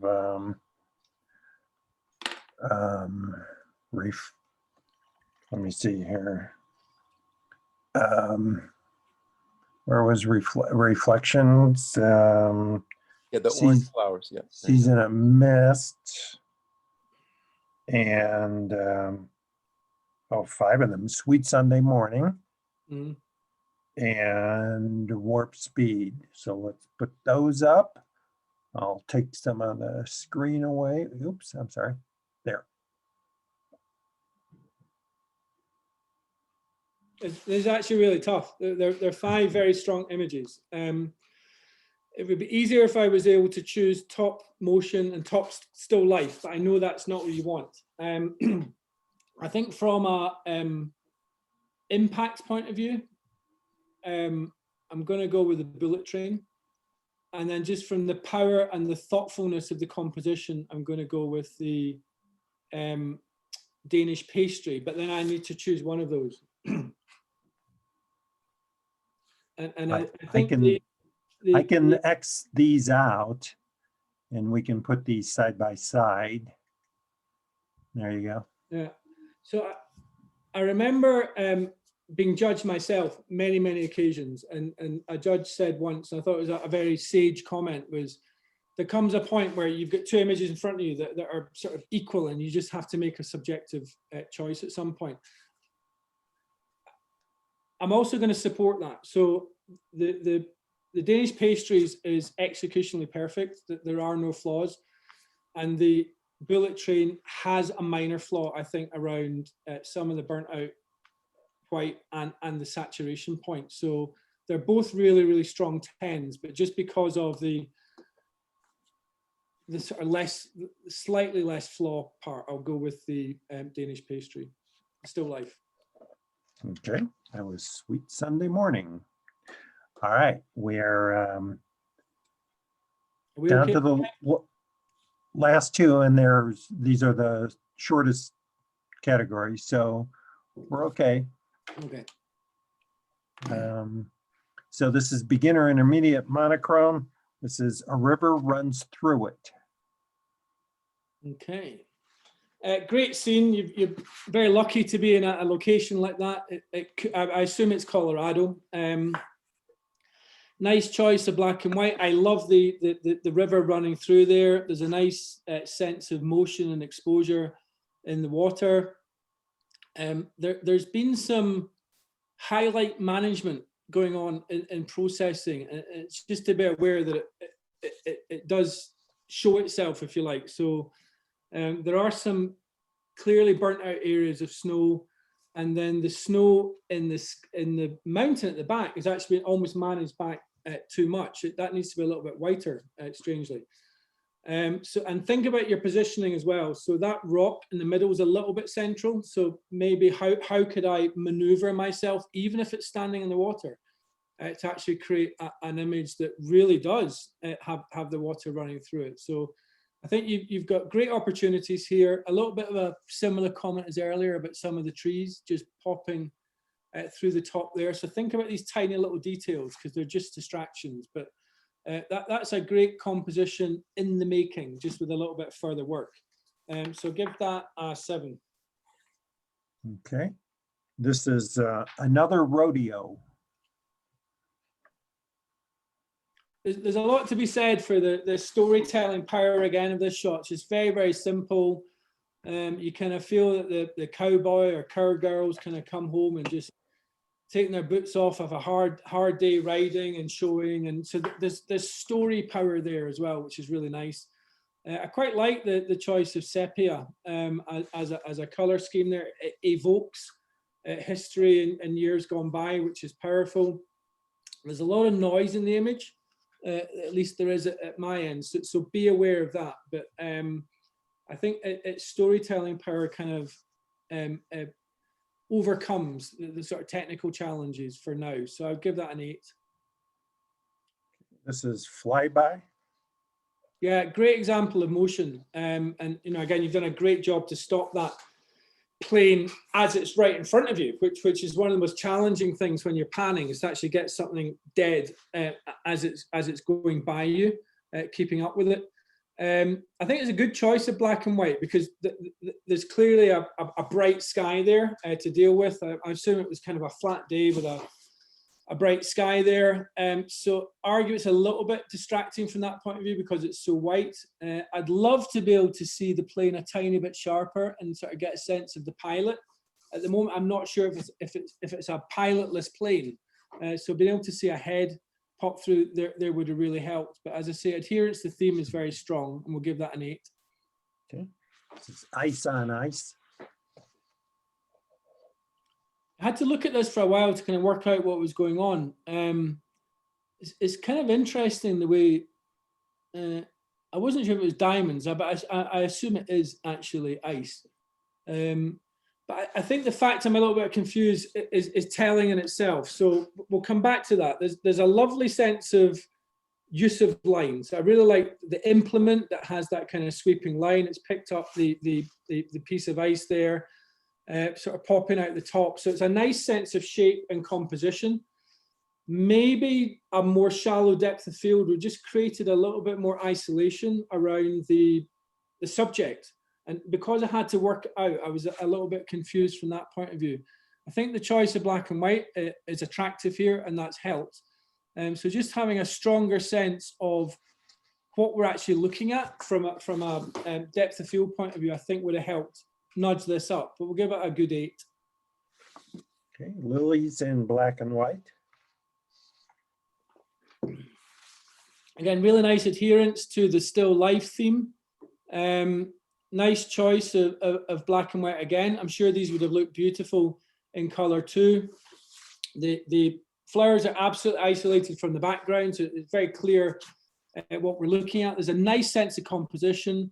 I might have just slightly separated the 2 flowers at the top so that the flower that's closest to us isn't quite so overlapping the stamen of the one behind it. And even if it was just kind of arching round it, you would just get a sense that it was a little bit more deliberate.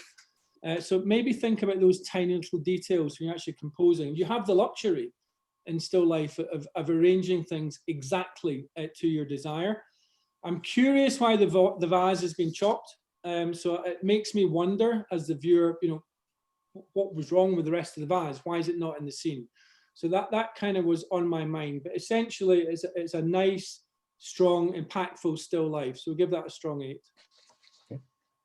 And we have notes. It certainly tells a story of the notes, strong sense of music. Someone's enjoying themselves with a glass of wine there. And I like the kind of evocative addition of the lit candle there.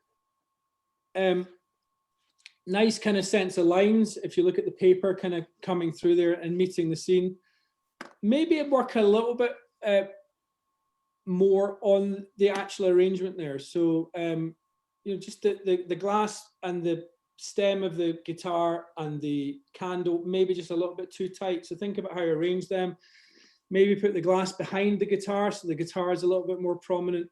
And then there were a few challenges around light. There's quite a strong bar of blown out white across the notes. And then again, you've got the luxury of, this is a still life. You can really play with light here. So I mean, I almost wanted this to be much darker and more evocative, so the candle actually started to play a role and lit the scene for you rather than clearly what's quite a bright environment around it. So think about the opportunity to really play with light and, you know, shoot it in the dark with a candle, see what happens, you know, and then take it from there as you add light into it. So they're just some improvement opportunities. So give that a 7. Okay. Retired. Gorgeous old vintage vehicle. I think we all love finding these relics in a forest somewhere. Beautifully evocative scene. Just takes you back to yesteryear. I'm not sure if this fully qualifies as still life because you have no real opportunity to arrange the subject. But it is, to be fair, an inanimate object. So I'll give you the benefit of the doubt there. There's certainly not a lot of motion going to be going on with this subject for a while, but very powerful image. Again, I think it's the sort of image a lot of Midwestern households would love to have on their walls. So I think it gets extra points just for being able to have that impact and popular appeal. It looks like it's got a sort of texture layer on it, or a lot of work on sharpening it. So I would think about maybe being just a tiny bit more subtle from the texture point of view. But otherwise, it's a great image, and I give that a 9. And water, ice, and land. Really powerful composition. I think this is Iceland, that famous beach where they have these massive chunks of ice. I haven't been, I would love to go. So good on you for just getting over there and seeing such an amazing scene. Interesting choice of black and white because these blocks of ice just radiate blues and things. So it's interesting to see this in black and white. Nice sense of isolation on that piece of ice there. Lots of motion in the sea. Arguably a little bit overexposed in terms of lots of bright. I'd maybe like to shorten the exposure a little bit and see a bit more texture in the water. and maybe just dull it down a little bit. So arguably the ice could be a bit central. So maybe think about where you're positioning yourself. Could you step back, allow me to see a bit more sky, for example? So lots of potential here, but I think give that an 8. Okay, and you had only 1.9 for retired, so we don't need to compare. So we'll, yeah, real quick, what was the score on Another Rodeo, the second image in that group? that was an 8. It was an 8. Okay, thank you. Do you need to break a tie, Chuck? Nope, we're good. No, I just okay. I didn't catch that one. Okay, good. All right, so now we're in the last category, and everybody hang in there. These are terrific critiques. Remember, at 9 o'clock in the old days, you'd be driving home for the next half hour. So, you know, just pour some more wine or another Guinness or whatever. Half hour, we'd be driving for an hour. Well, yeah, some of you.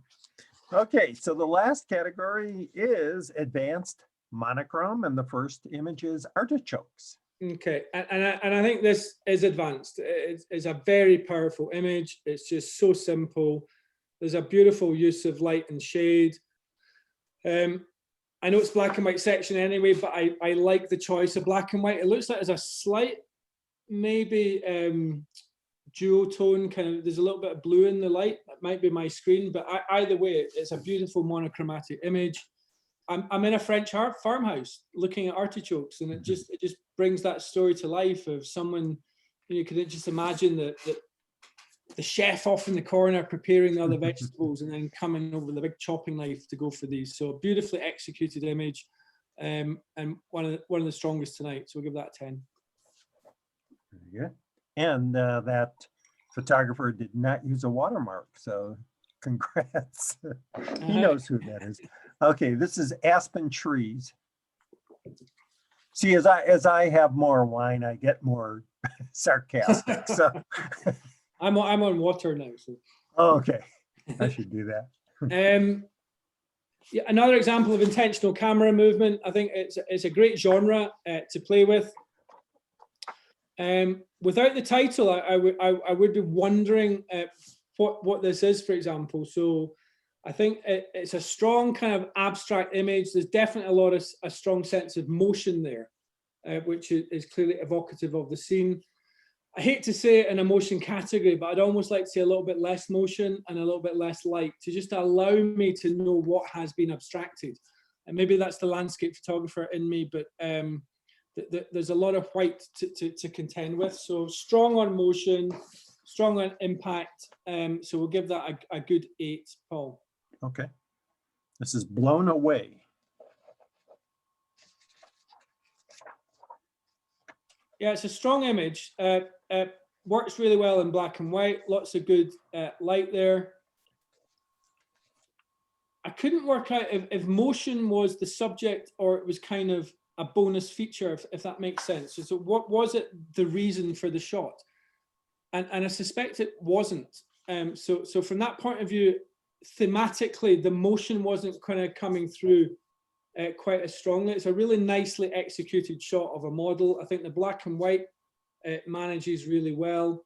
But I think just a little bit more conscious, deliberate thought about the motion theme might have just added some value in here. But strong image all the same. We'll give that a good 8. Okay, this is Brown Palace. Yeah, and this does speak to motion. There's a really nice strong sense of composition there. You've got Brown Palace, you've got the cash register building just popping its head up below. Despite some of the things I've said earlier, I like the fact you've kind of broken the rule of thirds here and you've got this really strong prominent V coming in the middle. I wish the flag wasn't cropped off at the top. That's just a personal gripe there. And I wish that light star wasn't cropped off on the right hand side. It's just, I wish it was either not there or all there, so to speak. That said, the subject is motion, and there's a really strong sense of motion coming through. When I don't know if it's a bus or a tram down at the bottom there, and it's sharp. The fact you can read Brown Palace Hotel and Spa so clearly on that little walkway that's going into town, it says a lot to the choice of depth of field, aperture, and just the execution of a sharp image. So this is really, really strong. And I think I've already said the things that you know would have made it a 10. So this is a 9. Okay. Okay, mornings. Yeah, clearly the same lighthouse as we saw earlier. And I think this is a good example of, don't get me wrong, it's a lovely image. I'd be proud to take this. It's a nice composition, but in terms of exposure length, it's slightly more agitated than the other one. And when you're choosing it, just think about the exposure length that's going to please the viewer. So I know you're trying to get across a wild scene, but there's a slightly kind of discomfort created by the length there, which it makes me slightly uneasy. So it's just slightly longer, or believe it or not, slightly shorter would have taken that in either direction. And it's always a challenge around seascapes, is just thinking what's the precise exposure length I'm looking for. So again, a little bit like the light trails of earlier, shoot the exact same scene at a fraction of a second, right up to 30 seconds or 2 minutes, if you're really going for it with a 10 stop or something. So work through exposures there. I do get that sense of wildness. I do love that sense of just light wisping through the sky that's coming out at the top of the building. I like the lighthouse on the third there. It's really, really nicely composed. I just think a slightly different exposure length would have just made it a little bit more pleasing from that point of view. So again, that's maybe the difference between a 10 and a 9. And so I make these points to qualify the difference between really good and amazingly good. It's not a bad image by any stretch. So congratulations. Free spirit. Again, I have to fight my instinct. I just love horse images, but doesn't that just evoke a spirit of freedom and roaming and the West? It's absolutely beautiful, captivating image. You've got the mountains in the background. One thing I'm wrestling with is it one image or two? And I'm not sure that the horse was there. Maybe I'm being unfair, and I'd be happy to hear it in comments, but it does look like it might have been blended. Either way, it's a really pleasing image, and I know a lot of people would really like that on their wall.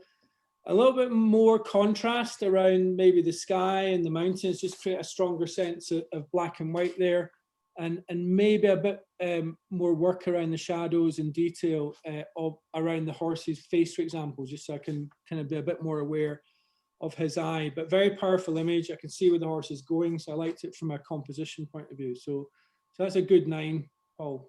Okay. Full speed ahead.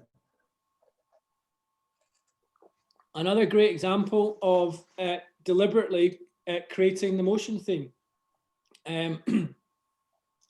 I like the stillness that we've got on the left with the motion that we've got on the right. You know what I'm going to say about an additional prop. Ideally a human that would just really kind of fill this up and almost make the motion part of the story rather than the whole story. So that's something to think about. And I think black and white particularly lends itself to that kind of almost photographic noir kind of feel that you could create with an image like this.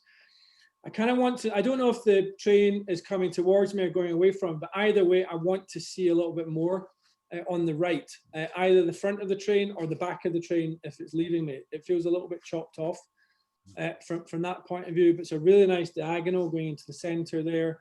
Do I need quite so much on the left? I know you've deliberately left the arrows in there, and that gives a sense of direction, and that's really powerful. But I might have positioned myself so it didn't make it quite such a central image with the stairs kind of so central. So maybe make even more of those arrows, or just adjust yourself so you've got a stronger sense of thirds and composition going on there. Good light management as well from an exposure point of view. So give that's a strong 8, Paul. Okay. Midnight Motion. Okay, I hate to do this, compare and contrast, but just look at the person on the bike and what that adds to the story that's in this scene. We've got that wonderful sense of emotion. So we've delivered on the theme. And then we've got the addition of the kind of tourists getting pedaled around Denver. And it just adds an extra dimension of impact and storytelling and sort of texture to the story. Really nicely managed from an exposure point of view. I might have gone a bit higher on contrast, just made those blacks a little bit blacker, just to create a sort of more dramatic image there. But that's kind of fault finding. I think it's a really strong image and a good 9, Paul. Okay. Ride 'em cowboy. Certainly got lots of drama and impact that fits the brief of motion really well. You've got the pain or discomfort of the rider there. Is he about to fall off? Is he going to make it? Is he going to stay on? You've got the crowd kind of gasping in wonder and, you know, what's happening there. And enough blur that those advertising hoarders rather don't become the distraction that they would be if they were in focus. I wish the horse looked a little bit more comfortable. He looks a tiny bit uneasy, almost like that belt at the back has just ripped him in the stomach, and he just looks uncomfortable. I'm sure that's not the case, but just is there a frame before it or just after it where the horse just looks a little bit less kind of clumsy and uneasy? And I think that would have really elevated this image. But from a thematic point of view, really strong. I'll forgive all the noise because I know what it's like shooting these things indoor. You're probably up at 6,400 or something from an ISO point of view. So we'll give that a 9 for impact and thematic adherence. Okay. Sculpted by the wind. They're really pleasing image. They're just nice sort of softness. Motion doesn't need to be turbulent. There's just a nice softness in the sky there that has created the wind. I know we talked about turbulence, but it's not a violent image. There's actually a sort of gentleness to the circular motion in the sky there. And then you've got these static planes, and you're kind of like, wow, are they about to take off in this? And you're kind of asking yourself, there's intrigue there about, you know, are those planes now grounded while that little sort of circular sky takes effect? So a very pleasing image, very powerful. Again, you can imagine this huge on a gallery wall or someone's space from that point of view. So looking for faults, might bring the sky down a little bit from the top. There's a little bit kind of we've got all this smoothness and the sky at the top's a little bit rougher. So maybe think about cropping down a little bit. It's something to experiment with. I'm not saying it would turn out to be good advice. So give that a 9, Paul. Okay. So Sky Flower. I really like this image. Again, you've got the theme of motion and it speaks to motion. It's incredibly difficult to capture fireworks and in that kind of moving way. You know, it's a relatively short, long exposure, so to speak. There's lots of impact from the black and white.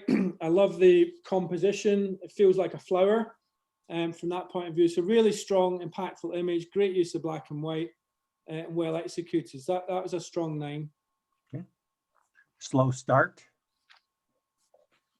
Yeah, I suspect this is the same author as the 10 from the last round. Again, another really powerful image.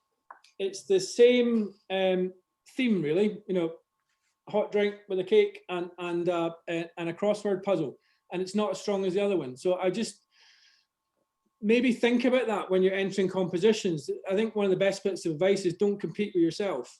So as a standalone without the other one, this might have got a 9 or a 10, but I think because it doesn't stand up as well as the other one, it's going to get an 8. That doesn't take away from the fact it's a really strong image. It's nicely executed. I love the kind of, it's almost like musical discord, the way that things that would normally be in the scene are slightly cut off. You know, like the cake is slightly out of it, the handle's slightly out of it. I actually think that's enhancing the image and just this thoughtfulness about how focused it is, but simply because it has to stand up against the very similar shot from earlier, it's an 8. Okay. The Right Size. Yeah, great use of the theme. So again, we're talking still life. I like the playfulness of the nut being inside the. I call them spanner. I know you call them wrenches, but they're a nice kind of deliberate arrangement. I might look for something that's a little bit more random just to kind of finish it off. So maybe if the nut had been beside the wrench rather than in it, it just might create a sense of that discord that we described earlier. So It's nicely laid out, nicely arranged, nicely presented, but is it almost too neat?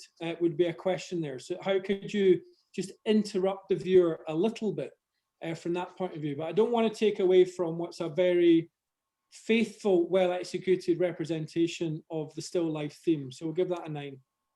Okay. This is Untamed. It's really powerful, black and white. I love the sense of sort of negative space off to the left, which just seems to somehow bring even more focus in on the model. In contrast, the other one, the motion in the hair feels like it was the reason for this shot. And I think that's what edges it ahead from that point of view. So I don't know if it's windblown or how they've actually created that, but there's this just wonderful sense of motion frozen in time there. She's beautifully lit. There's no problematic lighting areas from that point of view, nicely composed.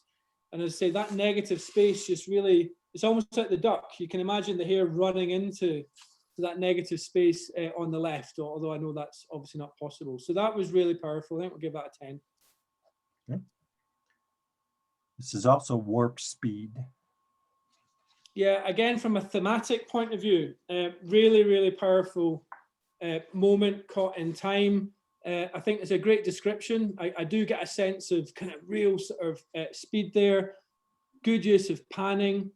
It's kind of mostly in focus, but I'm still looking for that one little focus point, ideally on the pilot, do you call him?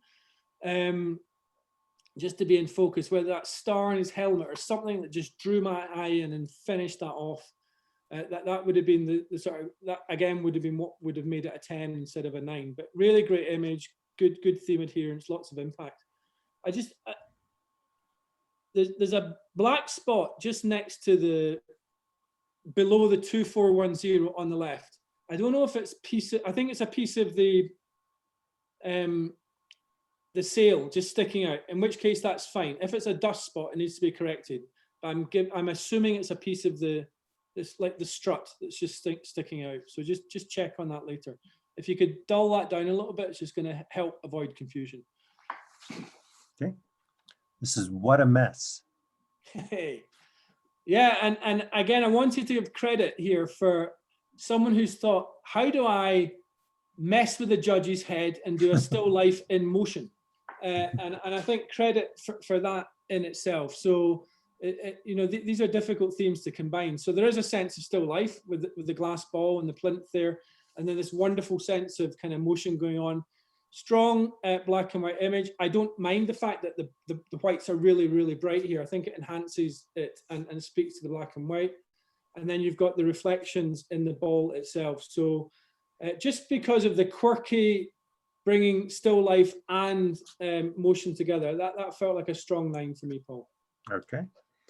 And our last image of the night is Windblown. Really nice landscape image. I would love to find myself next to that tree. Looks like an old juniper tree or something like that. So fantastic scene. I've got a sense of mist and kind of cloudiness, maybe a stronger sense of motion. So if the wind had been a little bit more violent, it would have definitely spoken to me from a motion point of view. Without the title, I might think it was mist. So it's just to be aware of that from a theme point of view. It's a nice image. Feels more gray than black and white. So maybe think about how you might punch up the contrast. Believe it or not, there's scope to make the white in the foreground even whiter without blowing it out. So maybe think about that from that point of view. So, but really nice, pleasing scene. I felt like, again, more motion would have made it a 9, but as a nice landscape, it's an 8. Okay, we have 2 10s. So I will put those up for you. They were the first one and that one. And there. I've done it to myself again. A great motion and a great still life. So I'd love to award them both winners. I'm really sorry. They're both perfect and it comes down to subjective choice. The Artichokes is the one that I would put on my wall. So congratulations on that. Okay. So with that, and before I turn it over, those were fantastic critiques, Scott. I know others will chime in and agree, but Chuck Rasco, can you give us the results? All right, so you can scroll on all the way back up the list here. We're going to start out with beginner intermediate digital color. First place is Mellow Yellow by Phil Rubino. Second place is Whiskers, also by Phil. Third place, In a Hurry by Joe Benkert. And honorable mention, Seen Through Colored Glass, Matt Gates. And the judges award for that category was Silver Leaf Dew by John Bumgardner. Moving on to advanced digital color. This is a long one, so I got to scroll through and find all my positions. Judges award for that category was Sweet Sunday Morning by Elaine Graves. First place, Warp Speed by Dave Purcell. Second place was Making a Splash by Paige Fulton. Third place, I Left My Heart in San Francisco by Rand Ningali. And honorable mention, Dashing Through the Snow, also by Paige Fulton. Beginner intermediate digital mono. First place, Lilies in Black and White by Ray Callow. Second place, and the Judges Award, goes to Retired by Phil Rubino. Third place, Flyby, Gary Hubble. And honorable mention, Water, Ice, and Land by John Bumgardner. And finally, Advanced Digital Mono. First place, Brown Palace by Candy Herman. Second place, Coquille Mornings by me. Third place, Warp Speed, Stephen Holst. Honorable mention, Free Spirit by Paige Fulton. And the judges award for that category was Artichokes by Michael Rhino. And there you have it. Hey, thank you, Chuck, for running through those. Paul, for doing a great job again tonight on running through all the images and coordination over the last couple of weeks on putting this all together. And then I also want to thank Rand for making such a great recommendation to have Scott as the judge tonight. I mean, it really was fantastic. Everything Paul just said, and again, it's great when we have somebody who's a great photographer, but to be able to put together the comments in that you did tonight. And I don't know that I can remember another time where we've had a judge that's been that effectively able to use 60 seconds per image to put just so many great comments and suggestions in that we can all learn from in that. So again, thank you for doing such a wonderful job of judging and critiquing and giving the comments in that throughout. And once again, thank you for everybody there were so many really good images tonight. It was really a treat to watch every one of those roll across the screen tonight.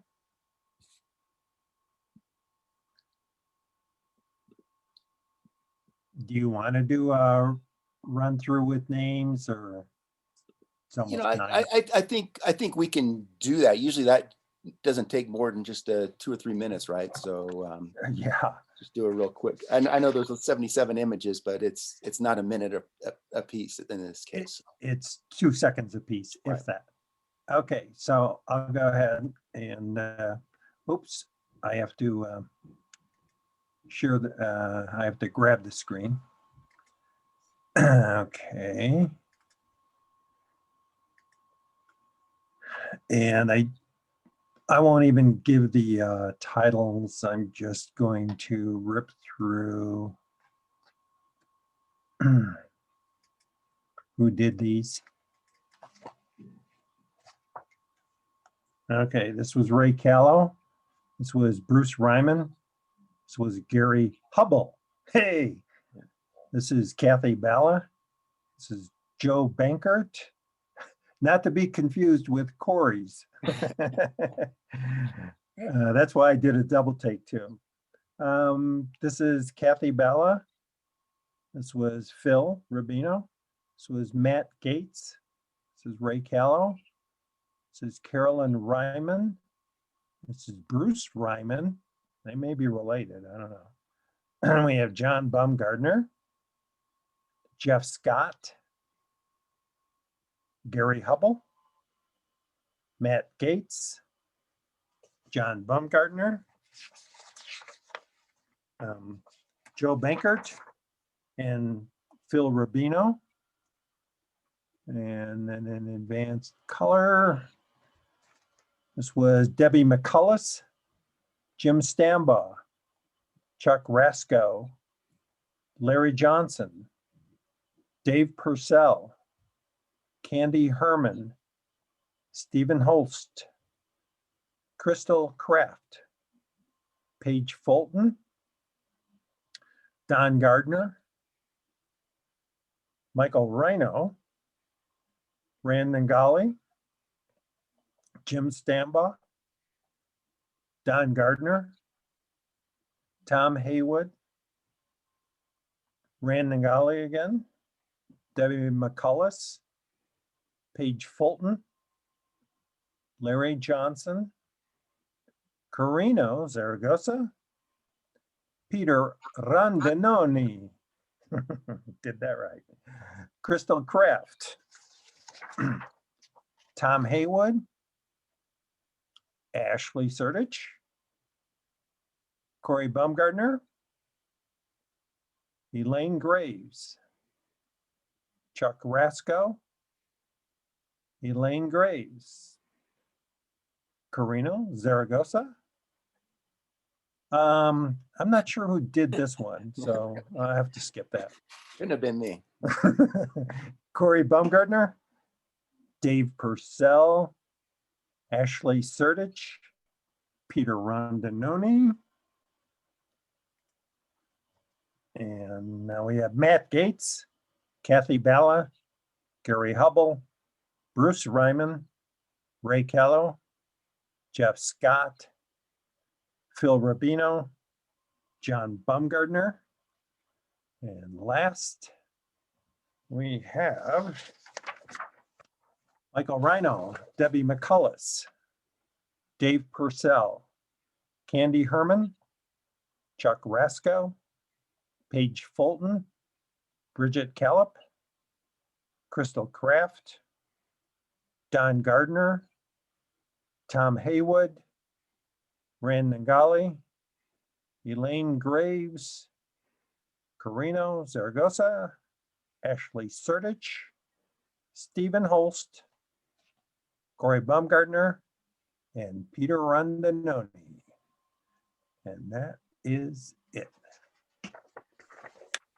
Great. Thanks for doing that, Paul. And again, it was fun just watching those ones go back through. Again, so many great images tonight. So thank you all for great submissions.